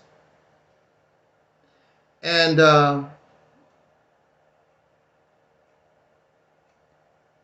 I was growing up, I really didn't know too much about the Temptations. And I heard some of their songs, but it was that movie that made me want to listen to the Temptations music. Again, shout out to Leon. I don't know what his last name is. He just goes by the name Leon. I think he did a wonderful job.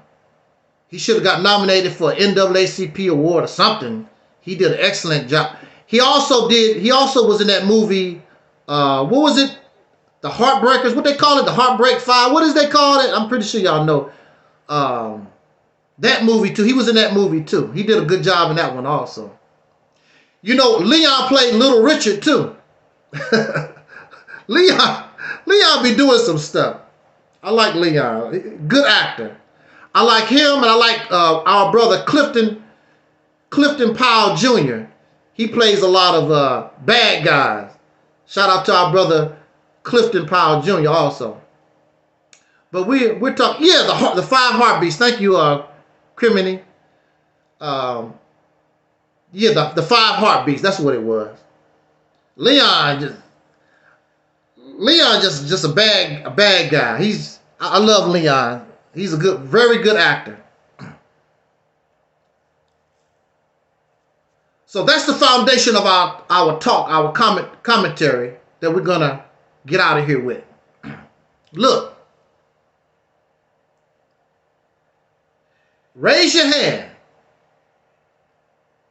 if you're perfect I'm not going to raise my hand because I'm not perfect. Put in the chat room if you're perfect.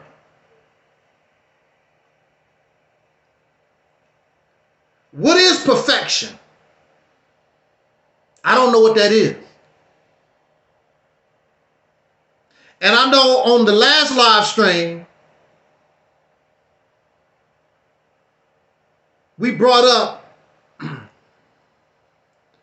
okay, DX2, thank you so much for joining us.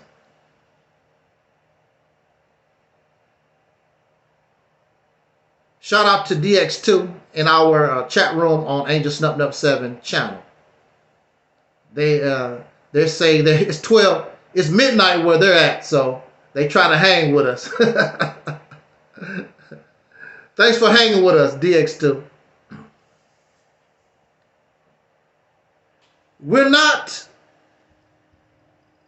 Nobody is perfect, to my knowledge. In our ignorance, we treat some people like they are perfect. On our last live stream, it was brought up that Dr. King slept with a white woman. Dr. King never claimed to be perfect. Dr. King never shoved the 10 Commandments down nobody's throat. I don't remember Dr. King doing that. G2. I don't remember Dr. King doing that in any of his speeches. I never heard him talk to the people, thou shalt fornicate, thou shalt not commit adultery. That's not what Dr. King was about. He kept that part to the church. And most of the people was not even interested in Dr. King and the church. They was interested because Dr. King was standing up simply for the justice, fairness for the people. It wasn't about church. But he's not perfect. Nobody is perfect. And since we are not perfect, what is human perfection? If you want to claim human perfection, that means you can't die. The body dies because it's not perfect. Something goes wrong. Either some type of sickness or the parts wear out and you just die what they call a natural death. There's nobody that's perfect.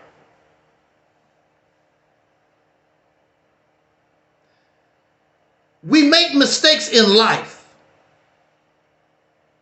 My mistake cost me 10 years of my life.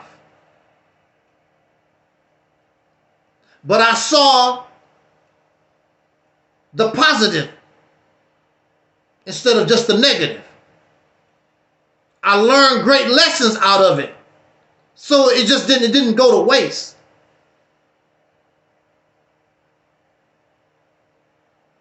So nobody is perfect. But we put certain people on pedestals like they perfect. And then they begin to believe their own hype. They're perfect. They don't do nothing wrong.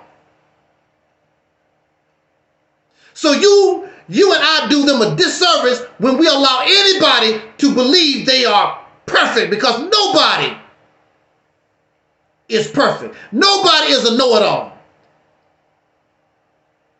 It's too much out here to know for one person to know it all. It's impossible.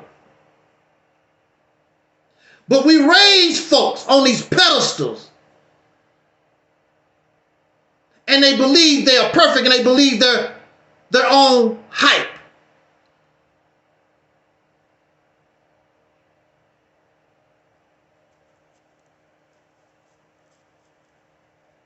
Malcolm X had to humble himself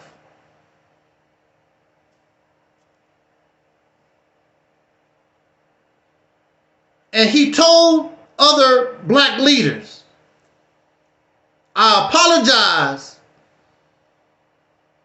for the nasty words, the disrespectful words that I directed toward you. And I hope that you would accept that apology. And I want to come before you and I humble myself because I want to work with any black leader, anybody that want to do anything to help this poor oppressed people change their condition. When you're arrogant, you can't do that. When Malcolm X was in the Nation of Islam, he was made to be an arrogant person. It's our way or no way. We got it. We know it all. That was the position of the Nation of Islam. That's the position right now. Nothing has changed.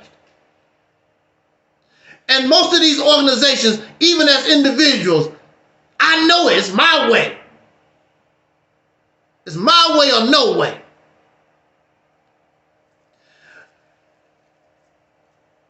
But in order to maintain or to cause change, we must be humble.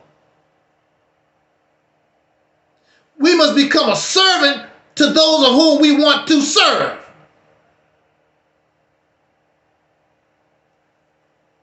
Because if you're a leader, you're here to serve the people. The people aren't here to serve you. So how are you going to talk about the people that you claim that you're here to serve? I'm going to call Dr. King a coon, and then they're going to turn around and be so happy because they met Dr. King. See, this is the hypocrisy and the nasty behavior of the black conscious mind. How the hell, Elijah Muhammad, you don't have your ministers, Dr. King is a coon, he's a sellout, an integration, all these nasty things you said, then you turn right around and you want to take pictures with the man. Y'all fake ass.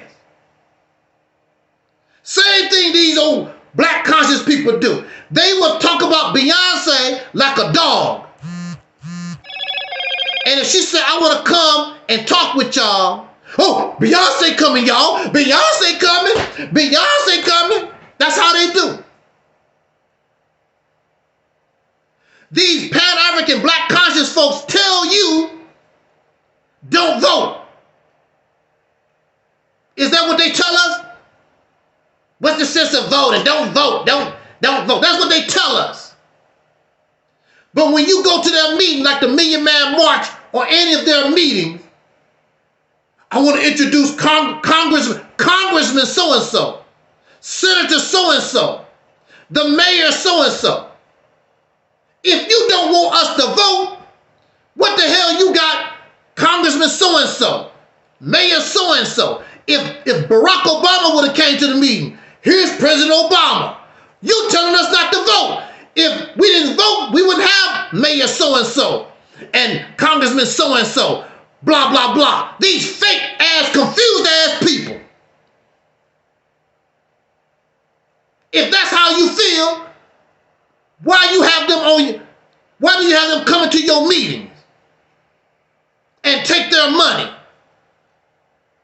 and exploit them? Leave them the hell alone. Don't vote. These old hypocritic, fake ass folks. I used to wonder about that. I'm like, we're told we shouldn't vote like that, but Congressman is here. We call Jesse Jackson a coon. Next thing you know, Minister Farrakhan cuddle up with the man. I'm like, duh, what's going on here? I don't. These fake ass people, clown ass people.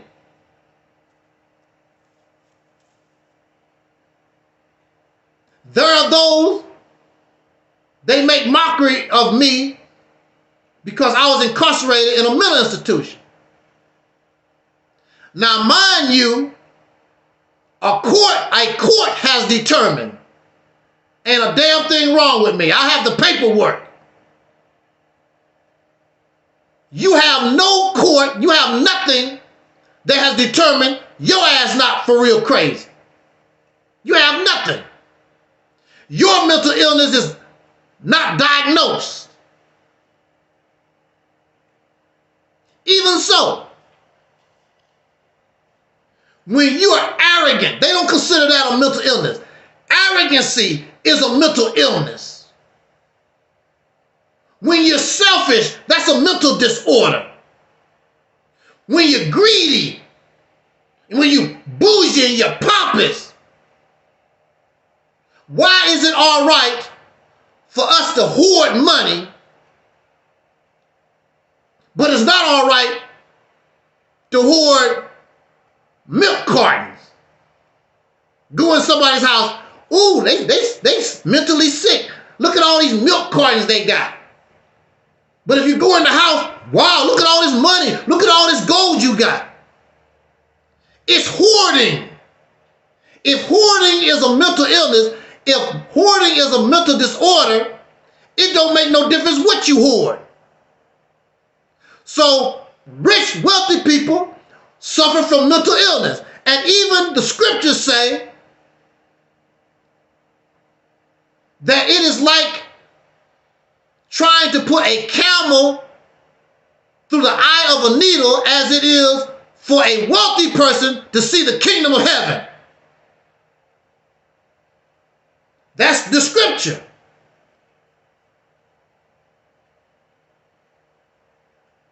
But the preachers all trying to be rich, to be a camel, so that means they're not going to heaven because your scriptures say you're not going to make it. Because there's a mentality, there's a mindset. These things are mental disorders. You cannot think properly. You don't look at life properly. It causes delusions.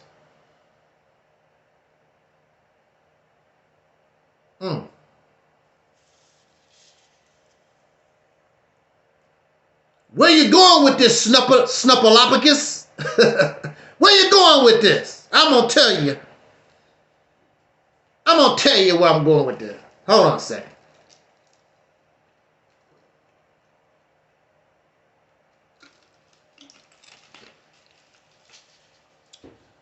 We're going to say this and get out of here.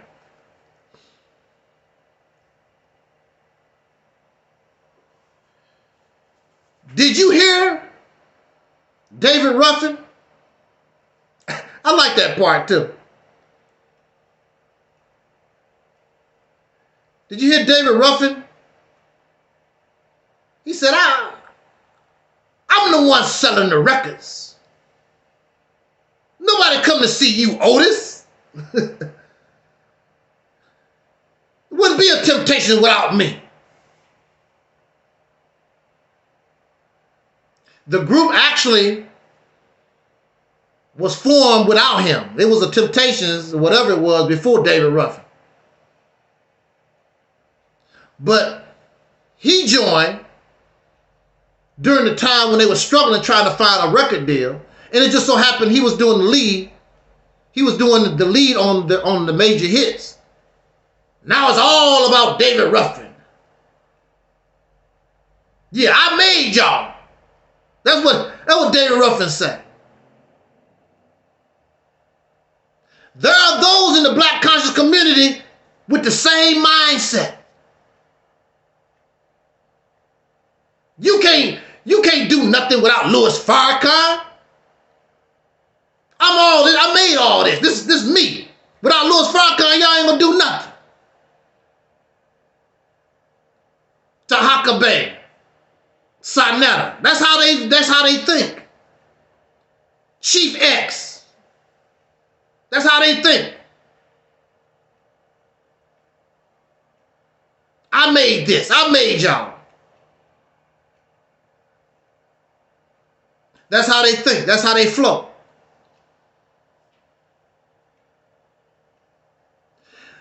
Arrogance. Selfishness. Hyped up. They believe their own hype.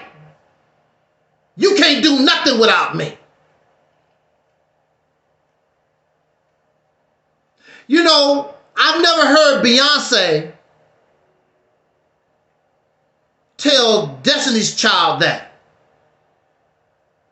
I never heard Beyonce tell Kelly or Michelle or any of the other members, without me, they come to see me. I never heard her talk like that kind of way. I always saw Beyonce trying to keep her group together. She might not even want it to go solo. She wanted this sisterhood. But see, there's always somebody that don't want your sisterhood. They don't want you to be a family. Maybe she wanted it, but her father was looking at things differently.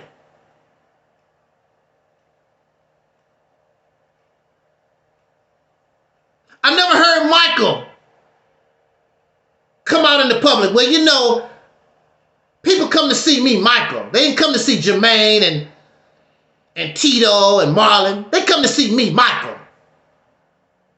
I never heard Michael talk that way. And of course, Michael and Beyonce proving they can do it great on their own. But I never heard them say that. Unfortunately for David Ruffin, he wasn't great like that by himself. He was only great with the group called The Temptation. He didn't rise up like that. But in his mind, because he believed his own hype, who I am, y'all ain't nothing. Nobody come to see you, Otis. And see, this is how it would be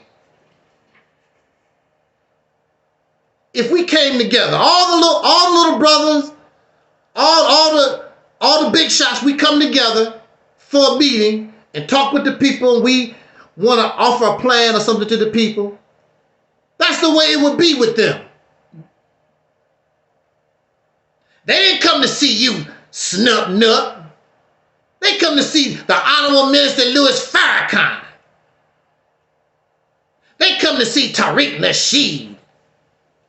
They come to see, if that's what you came to see, then you're a damn fool. You should want to come to see and hear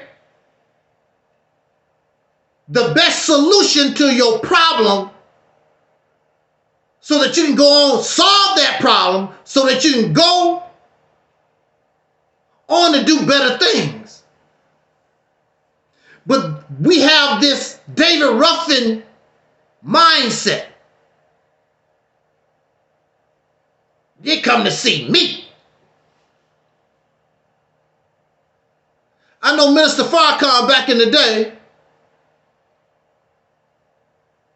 and the brother Marvin Muhammad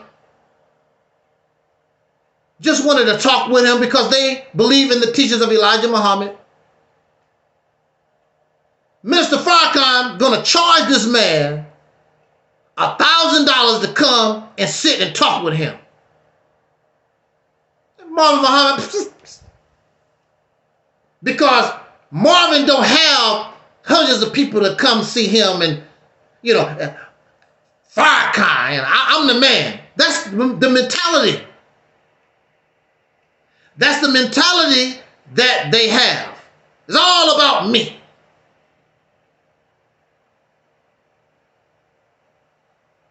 They come to see me, not Marvin Muhammad. They come to see me, not you, Snup Nut.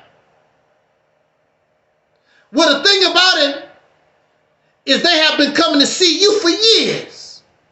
And they keep listening to y'all YouTube personality for years. What do they have?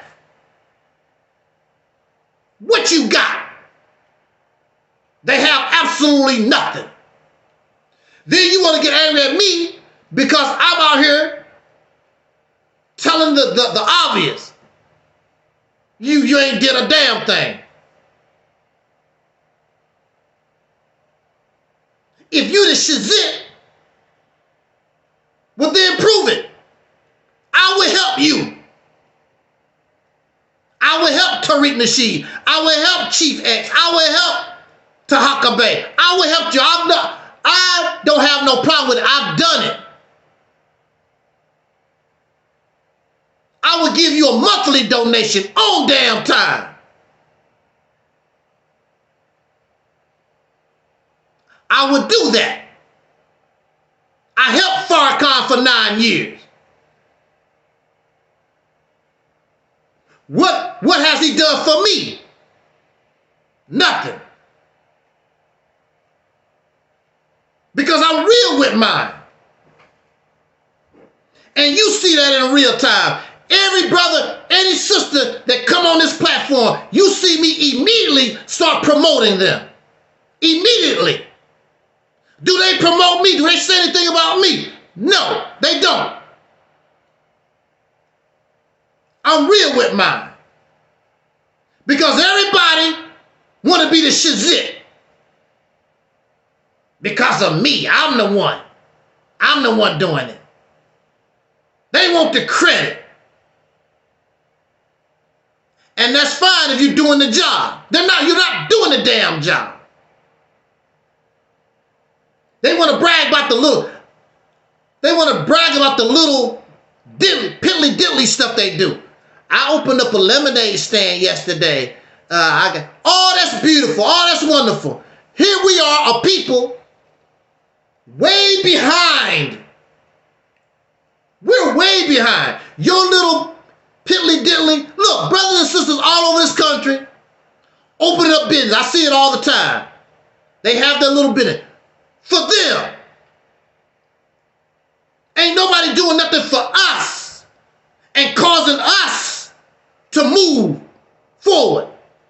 You doing a little piddly-dilly to help your damn self. These businesses don't help us. We need something that can move the people. That was the fear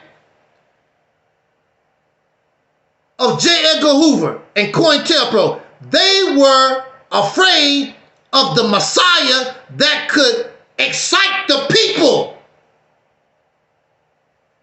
That's what they were afraid of.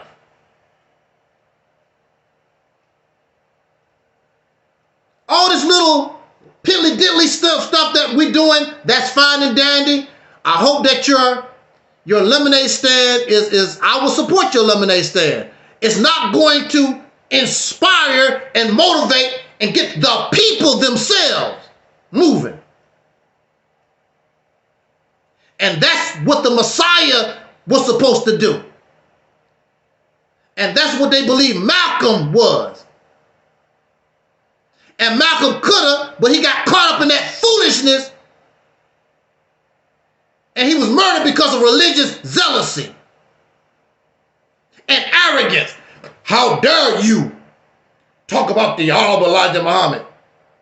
Everybody, even to this day, is still talking about the Honorable Elijah Muhammad. Way worse than Malcolm ever would. What you gonna do? Go out here and kill everybody? Stupid. They stupid in the mind. That's something I learned in the crazy house. Some battles is not worth fighting. It's a waste of time, waste of energy. Every battle you don't have to fight. You want to waste your time, don't have nothing else to do? Have at it. That's a losing battle.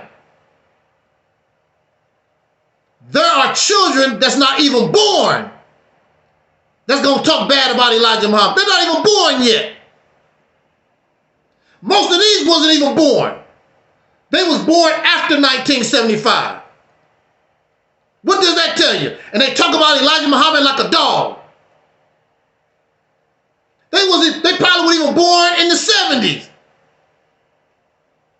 You mad and upset. Malcolm talked about Elijah Muhammad. You're not going to stop. Just like back in the day when we was children, your mama. Some of these people never even saw your mama. Your mama fat. But your mama skinny as this ink pen. And you get mad. And you know your mama not fat. You know your mama not fat. Your mama fat is blah, blah, blah. You know your mama is not fat. You get angry and upset. You want to fight. Don't talk about my mama. Apparently, they're not talking about your mama. Your mama is like this. Your mama is not fat. But that's how silly and childish we are. When we talk about mental disorders, we talk about schizophrenia, schizophrenia, some kind of other, I forgot what these different illnesses was. But anyway, different personalities. So we think about these mental illness, go to the psychiatrist and get some medicine. We don't look at arrogancy as a mental illness. Look what happened to David Ruffin. I would invite all of us, those who don't know the story of David Ruffin, I would invite all of you to look up David Ruffin. You can watch some of the fictional accounts, the Temptations movie. And just look up David Ruffin, a very violent person. He was a woman abuser. He really was a messed up type person. And a lot of it probably came from where he came from as a child, because basically he had to raise himself. And a lot of us, we suffer from trauma. One thing that's wrong with us as soul brothers and sisters, African Americans, found we don't even know what the hell we are. We can't even come to grips with that. Well, actually, we know what we are. Whatever you put on your passport when you leave this country, whatever the hell is on your driver license, because I know damn well Foundational Black American is not on your driver license.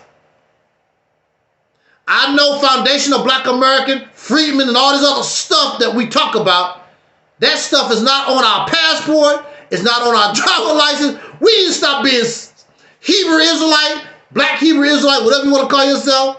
It's not on your driver license. A Jew, whatever. Well, I guess you can put Jew on there because they're a black Jew. They will accept that.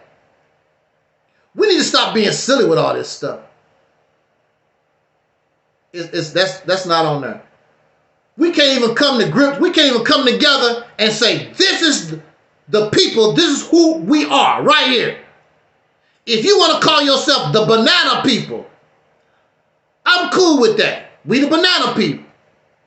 As long as the people decide this is who and what we are. We run around here all confused, a little bit of this, a little bit of that. And a lot of these identities is religious, which means they don't exist. I mean, come on now. But if you don't want to exist like that, okay, I'm a Hebrew Israelite. If the people want to be a Hebrew Israelite, that's what we are. Whatever they decide they do.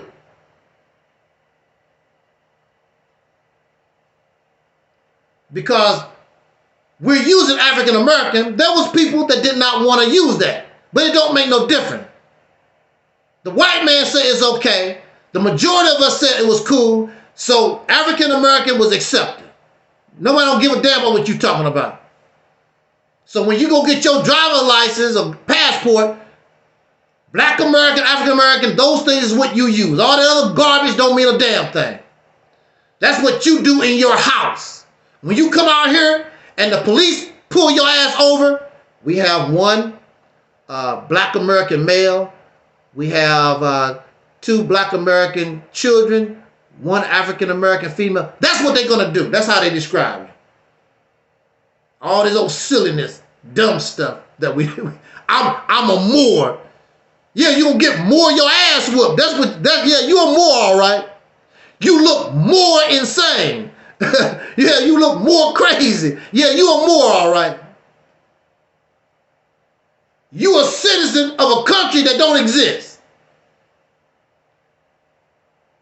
You a citizen of a people that, you are part of a people that don't exist. And you got to explain it. Well, blah, blah. The reason why you got to explain it, because it don't exist. If it existed, there's nothing to, Lucy, you got a lot of explaining to do. Lucy, you got a lot of explaining.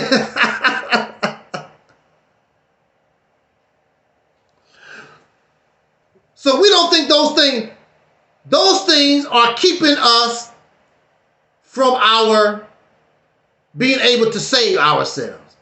Because we always have a group of folks that think they are better than the people that they serve. You should not ask me or tell me, without me, you wouldn't be nothing. No, you should be asking me, what can you do? How can we work this out, brother? How can we work together? That's what you need to do. And you should be like Malcolm. If I offended you, brother, I'm sorry. And humble yourself to us, to others. But when you have a mental illness, see, the thing about having a mental illness is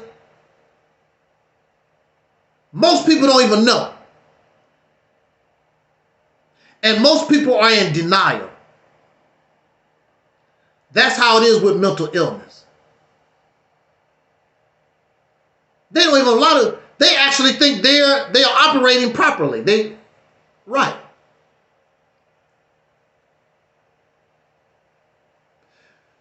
The reality is everybody is not going to think the same way. We're not going to eat the same thing. We look at it, that's the reality of it. So you should concentrate on the things that you can agree upon and work from there. And don't be telling people, without me, y'all ain't nothing. I'm the one that make this. The people come to see me. Well then, what have you done? Absolutely nothing. With all your people, all this that you're doing. Within the next 10 years, these people coming across the border gonna have more than you. And you've been here 500 years. That's embarrassing. But you'll be dead. And all these clowns, when you die, all these clowns look stupid. Why did I support him? Why did you? Because you don't think for yourself. You're only tripping off emotion.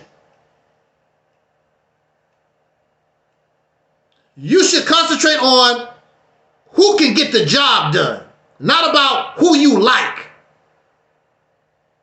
It's about getting the job done. Look, man, I like you. I like your family. Your mama was good to me when we was little children.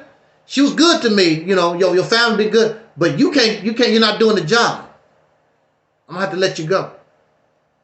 Oh man, you tripping. We did all this for you and blah, blah. Brother, you can't do the job. This is not personal. I like you. We need somebody, in order for this business to grow, I got to get somebody in here. I've gave you all the opportunity. How long this black conscious stuff been on social media? Since 2005. How long has this black conscious type stuff been in effect for us in America? 100 years. And I've been part of 50 of it. What has it done for us? It's nothing personal. I like Marcus Garvey. I don't have nothing against Farrakhan. I don't have nothing against Tahaka Bay. I don't have against. I'm against you taking money, you're taking funds, you're taking energy and producing nothing. That's what I'm against. That's what I got a problem with. Nothing personal. Nothing is changing for the people except they go to church, get emotional, and that's all they're going to get. And then after church, they stop by your lemonade stand and buy some lemonade pops. You're not accomplishing anything. If we're going to have a farm and there's 40 million of us in this country, you should have enough farmland to produce at least for 20 million.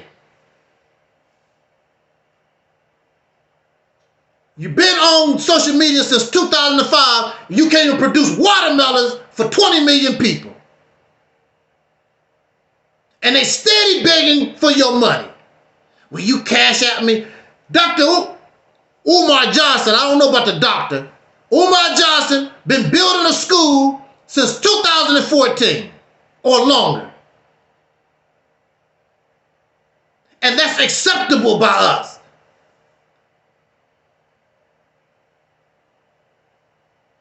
I even heard a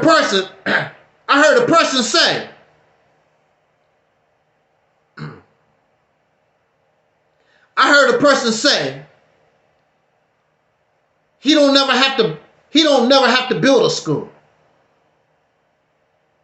And that's fine for you. But the people sent in their donations for this school, not to support him, well, to support him to a certain point, but they want to build this school. And he keep talking about this damn school and donate to the school. And you don't see nothing happening. Except this abandoned building. And they threw some fresh paint on the abandoned building. That's not acceptable. They keep talking about all this money that Louis Farrakhan get. They just gave this man $100,000 in gold.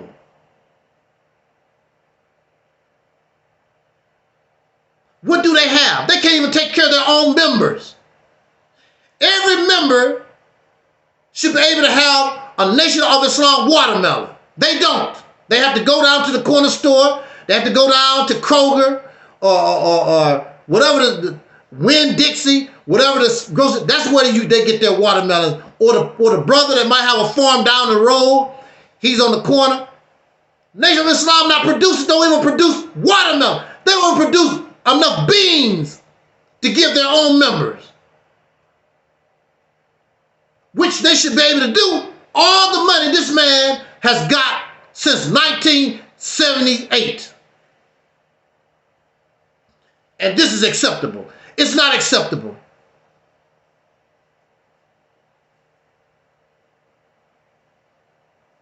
That's why I say,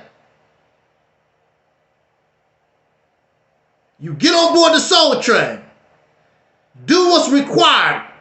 I will show you production. If I cannot show you production, then I need to sit my ass down. And I won't have no problem with people telling me, well, brother, that failed. Yes, it did. Yes, it did. For some reason, it failed. It just didn't go right. But I'm not going to be a loser like these people and keep taking your money and your time and just keep giving you pretty speeches. And they don't give a damn about you because apparently they sleep good at night. I couldn't sleep good at night knowing I'm taking the hard-earned dollars of people. I'm giving them this fantastic story, but I'm not producing anything. Nothing. At least be honest. But if they honest, you will stop giving them your money and your time. So they're not going to be honest. They're going to keep telling you this story. It's like people that owe you money. We're going to get out of here. It's like when people owe you money and they tell you every damn sob story, every excuse, because they really don't want to give you your money. But like all things, things come to an end. And whether you like it or not, all this is going to come to an end. You could be in a position to be the greatest generation ever produced. But unfortunately, we continue to be in the position to be the greatest losers. And the sad thing about it is, how you going to be a loser having more education, more money, more opportunities, more everything than the slave that came off the plantation in 1865? And you're a loser. That's embarrassing. We can't even duplicate what slaves did off the plantation, who was illiterate. That's embarrassing.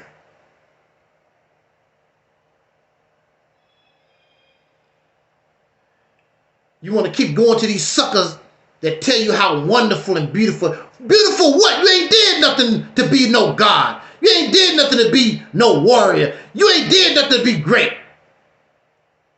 The reason why you got to keep talking about what somebody else did in the past, because your ass not doing nothing now. Marcus Garvey did this. Elijah Muhammad did that. So-and-so did this. What are you doing? What have your people, what have y'all done to brag about? You ain't done nothing. That's why they not bragging, because they ain't done nothing. They ain't produced nothing to brag about. And that's my fault.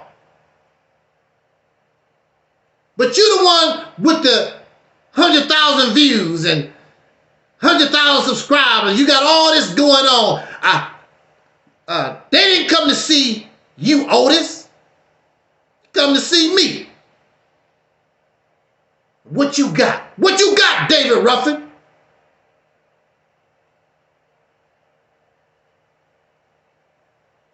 Look how David Ruffin died. Look how pitiful he was.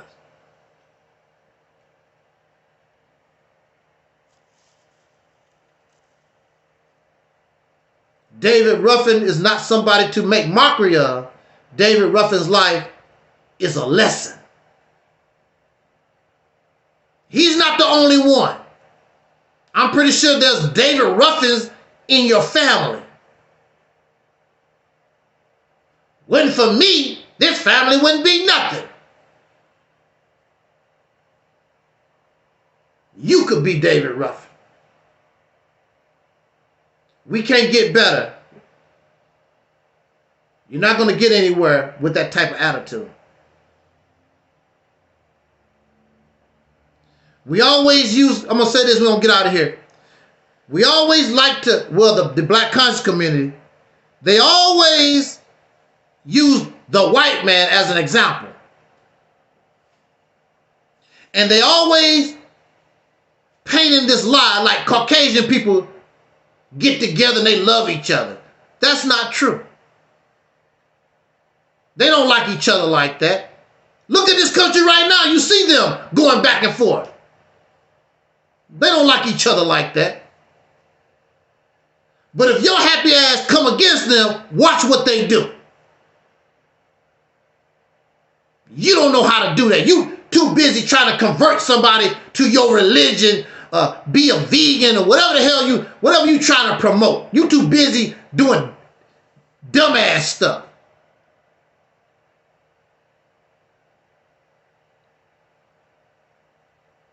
There was a feud back during the time of Thomas Jefferson there was a feud going on between these two politicians, white guys. It was a famous feud, I forgot, between Aaron something, whatever. These was white politicians. They couldn't get along. So they said, let's get it on. And they went out into the backwoods and had a feud. But you're going to tell me white people get along with each other? No, they don't.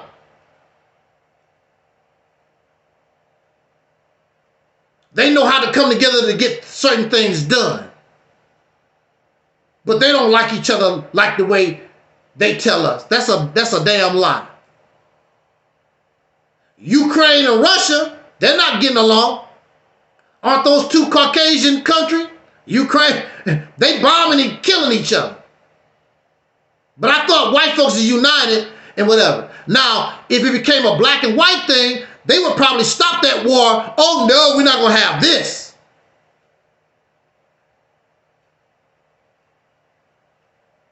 Now, they have that type of mentality. They probably would do that. They'll stop that war. You haven't learned that lesson because you have a David Ruffin mindset. It's all about you, what you want. Nobody can't do nothing without you. And I would suggest to us that when we recognize those type of people, you need to push them aside. I don't care how much they smile. I don't care what they say. You recognize you need to move them. It ain't about hate. They're detrimental. That mindset is detrimental. Move it to the side.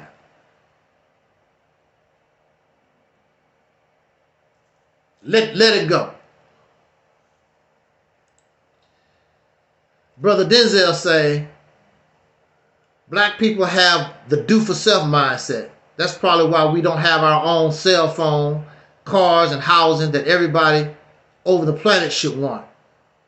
So much for black business.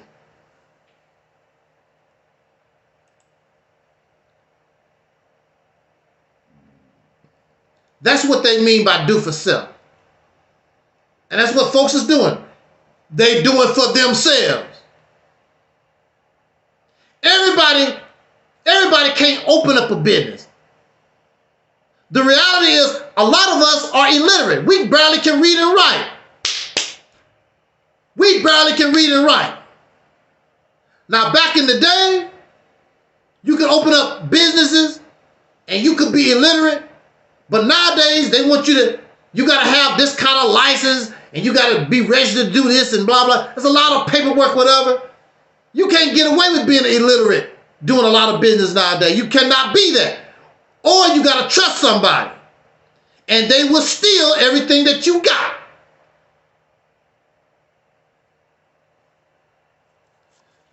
This should be about, and you should want to support and embrace those who want to do for us,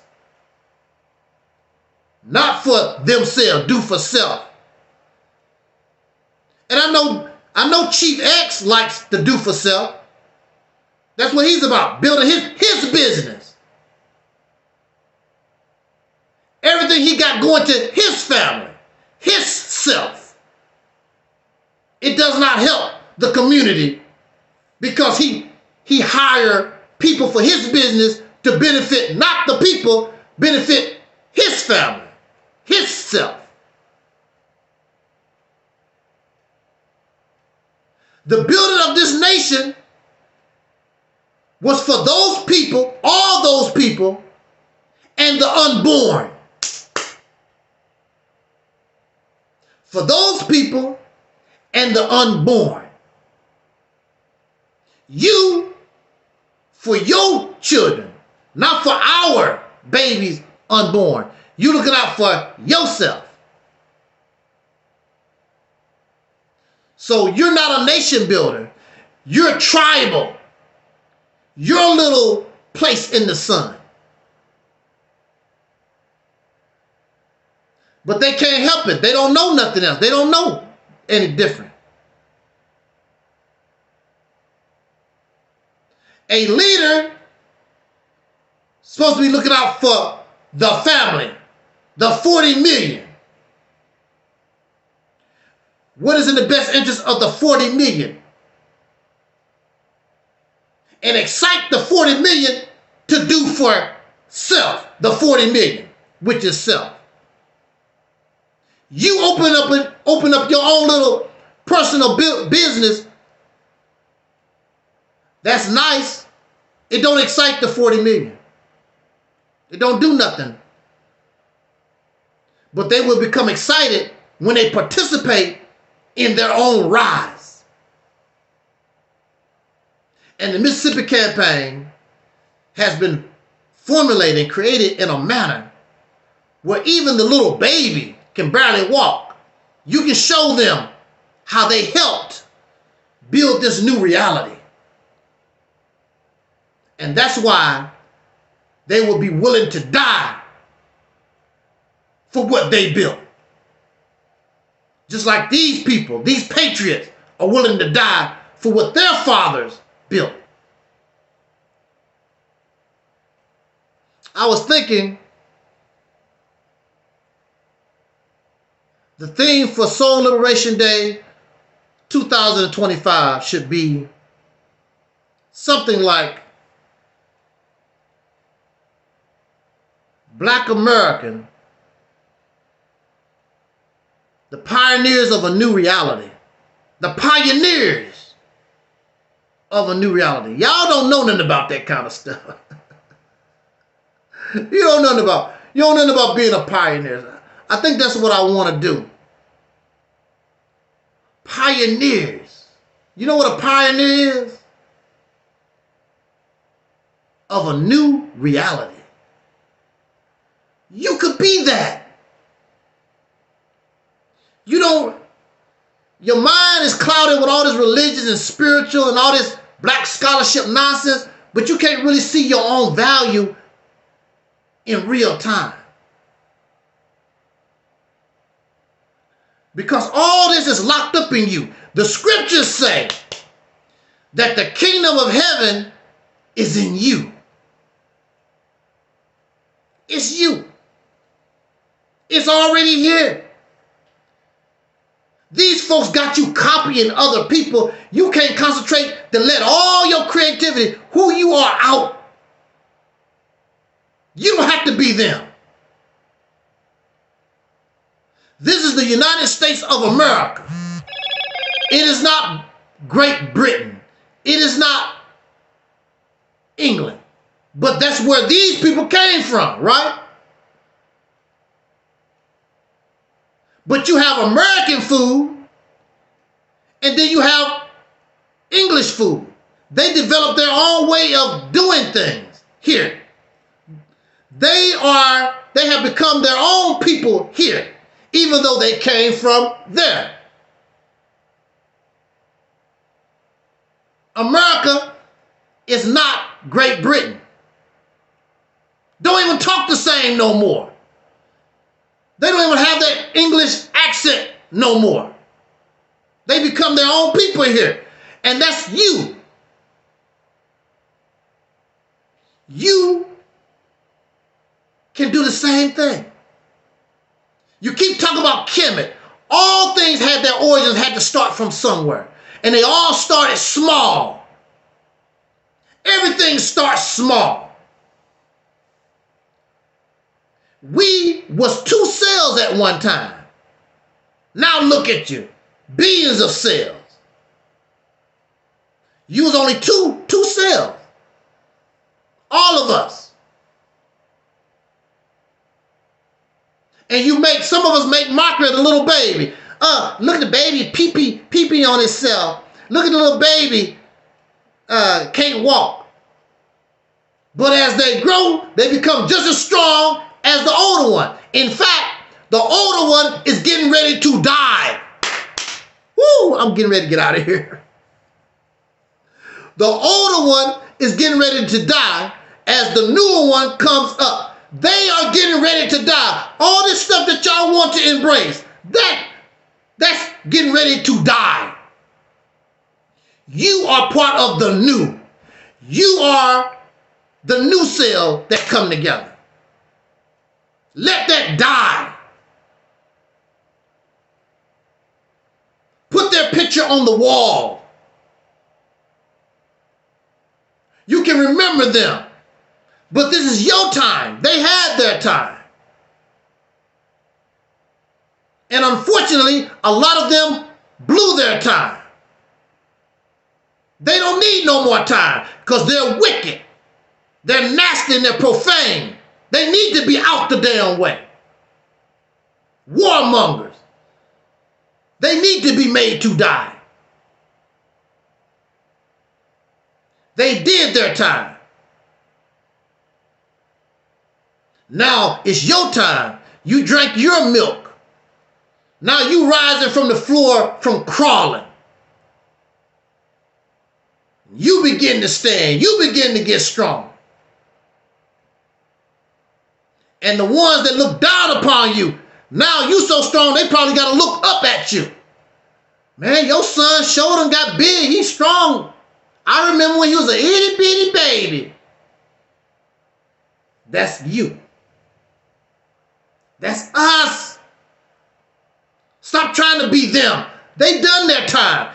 Kemet, they done that time. Ancient Ethiopia, they done that time. These people done that time. It's you. It's time for you to come up. Time for you to walk. Time for you to grow up. If you don't develop properly, then they say you suffer from autism.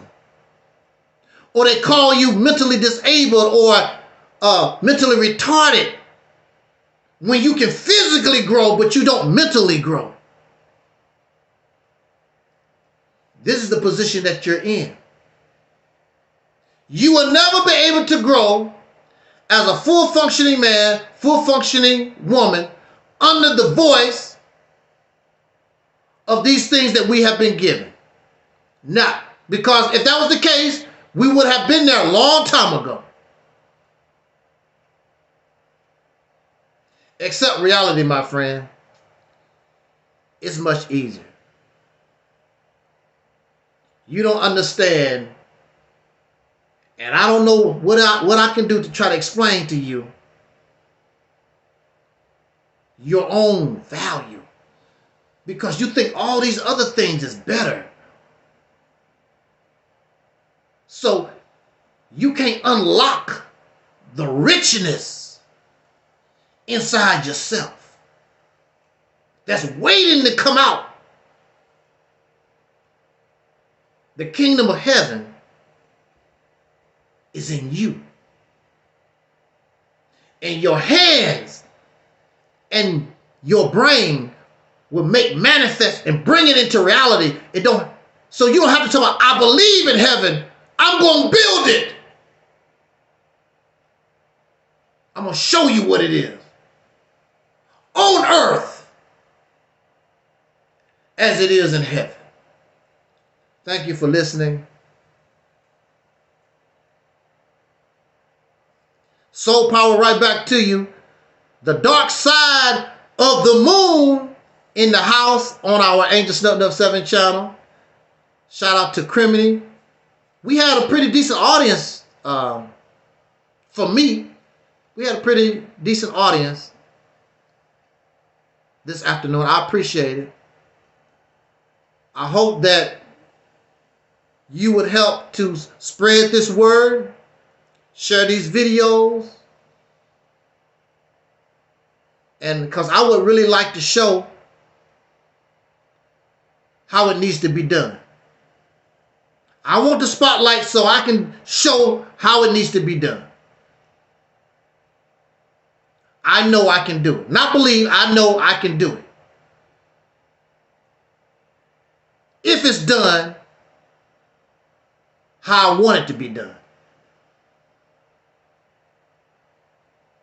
Once you begin the work, the real work, you will be able to see. Because you'll start producing. If we cannot produce, I'll sit down. That's no problem.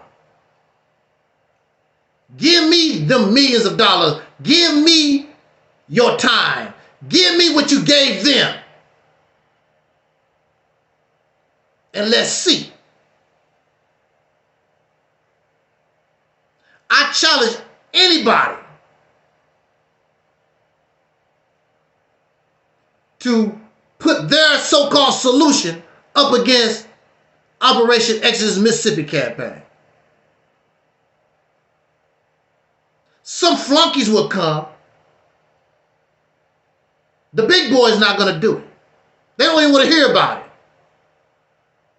And they don't want you to even listen because that's going to mess with their money. And that's all they care about you. That's all they want from you is your money. They don't care nothing about changing our condition. They just want your money, and they trip off the fact, oh, these people listening to me.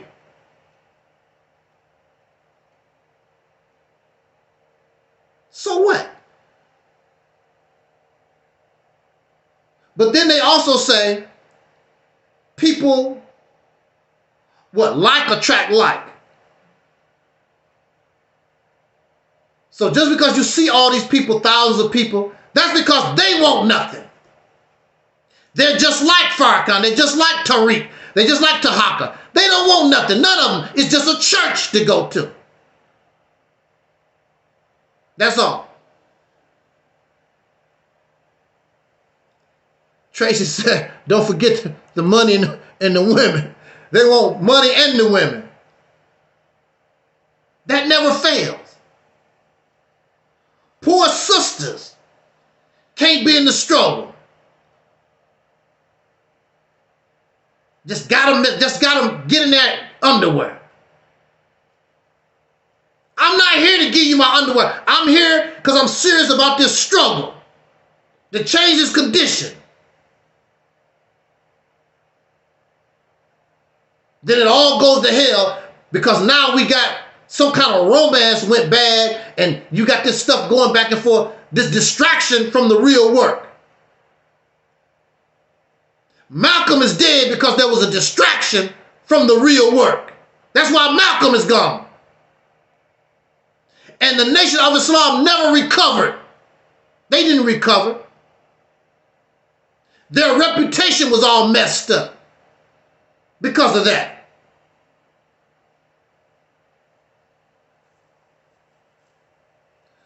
Some things just aren't worth doing. But then again, people believe their own hype and they become corrupt. People become corrupt because of money. They become corrupt because of YouTube views. They become corrupt. They believe their own hype. They become David Ruffin.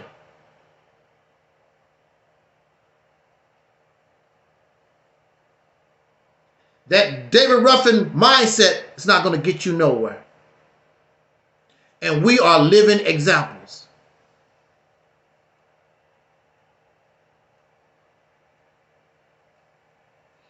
On that note, thank you so much for joining us this afternoon. I did see a question. Crimney talks about the Nation of Islam. Yeah, they're hooked up with Scientology.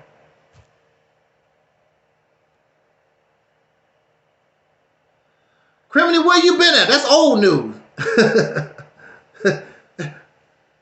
That's old news.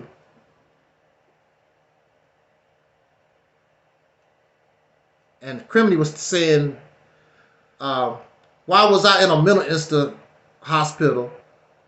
We have videos on that too. If you do a Google search, you can find those videos too. I don't have time to really and to go into that. We've been talking about that for almost a whole year at one time. You crazy. I'm going to expose you and all this other stuff. We did that for a year. But you can find the videos here on YouTube. Some of them are probably on our Rumble channel. You can subscribe to Rumble. Angel Snuff 7, Reality's Temple on Earth on Rumble. And we have our videos there too. One video where I probably talk about it a lot it's where I was talking about my vindication from Anthony Marlon Ross. Also, you can get my autobiography on Amazon. What did I call it? I forgot what the name was. I haven't said it in so long. in the grip of monsters, being falsely accused of stalking Anthony Marlon Ross, something to that effect. It's on Amazon. And most of the videos, you can get the information in our description box. So, and sometimes I come on here and I talk about the good old days. Sometimes. So, if you want to know more about that type of thing. So, I think I got all the questions. It wasn't that many. With that said and done, again, subscribe, share, and whatever you can do that can help us promote this message, please do so. If you want to make your own channel and put these videos on it, be my guest.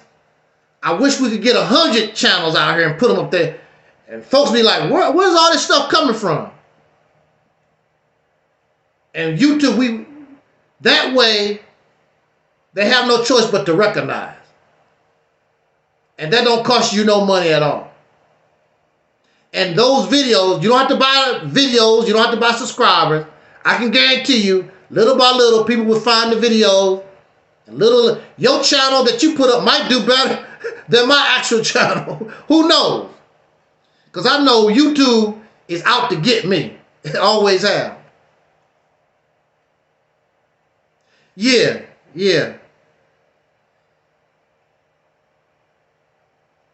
That's so, you know, just look up that part of the story. You can find that on YouTube or Rumble. And I might talk about it again some other time. But we talked about the crazy house, all that stuff for about a year, almost 2 years straight. Because these idiots, you crazy and blah, blah, they're going to expose me and all this other dumb stuff. We did that for almost a year. I really don't want to talk about that no more. I'm burnt out on that. It's old. It's old news. But you want to get up to speed. We have a lot of the videos still online. I put a lot of stuff on our Rumble. Make sure that you subscribe to our Rumble and Realist Temple on Earth channel on Rumble. They haven't given me a problem at all. So they might try to terminate this channel, but anything that I do, I always put on those channels. So you're not going to miss anything. On that note, again, thank you for listening. Jot down your comments. And may he rest in peace, the mighty, mighty David Ruffin. You know, nobody is perfect. Again, we're not making mockery of brother David. It's all lessons. We learn these lessons in life so that we can do better in life. So on that note, again, as our brother Duncan used to always say as in parting, we wish you love, peace, and soul. And we are already 5,000. We gone, y'all.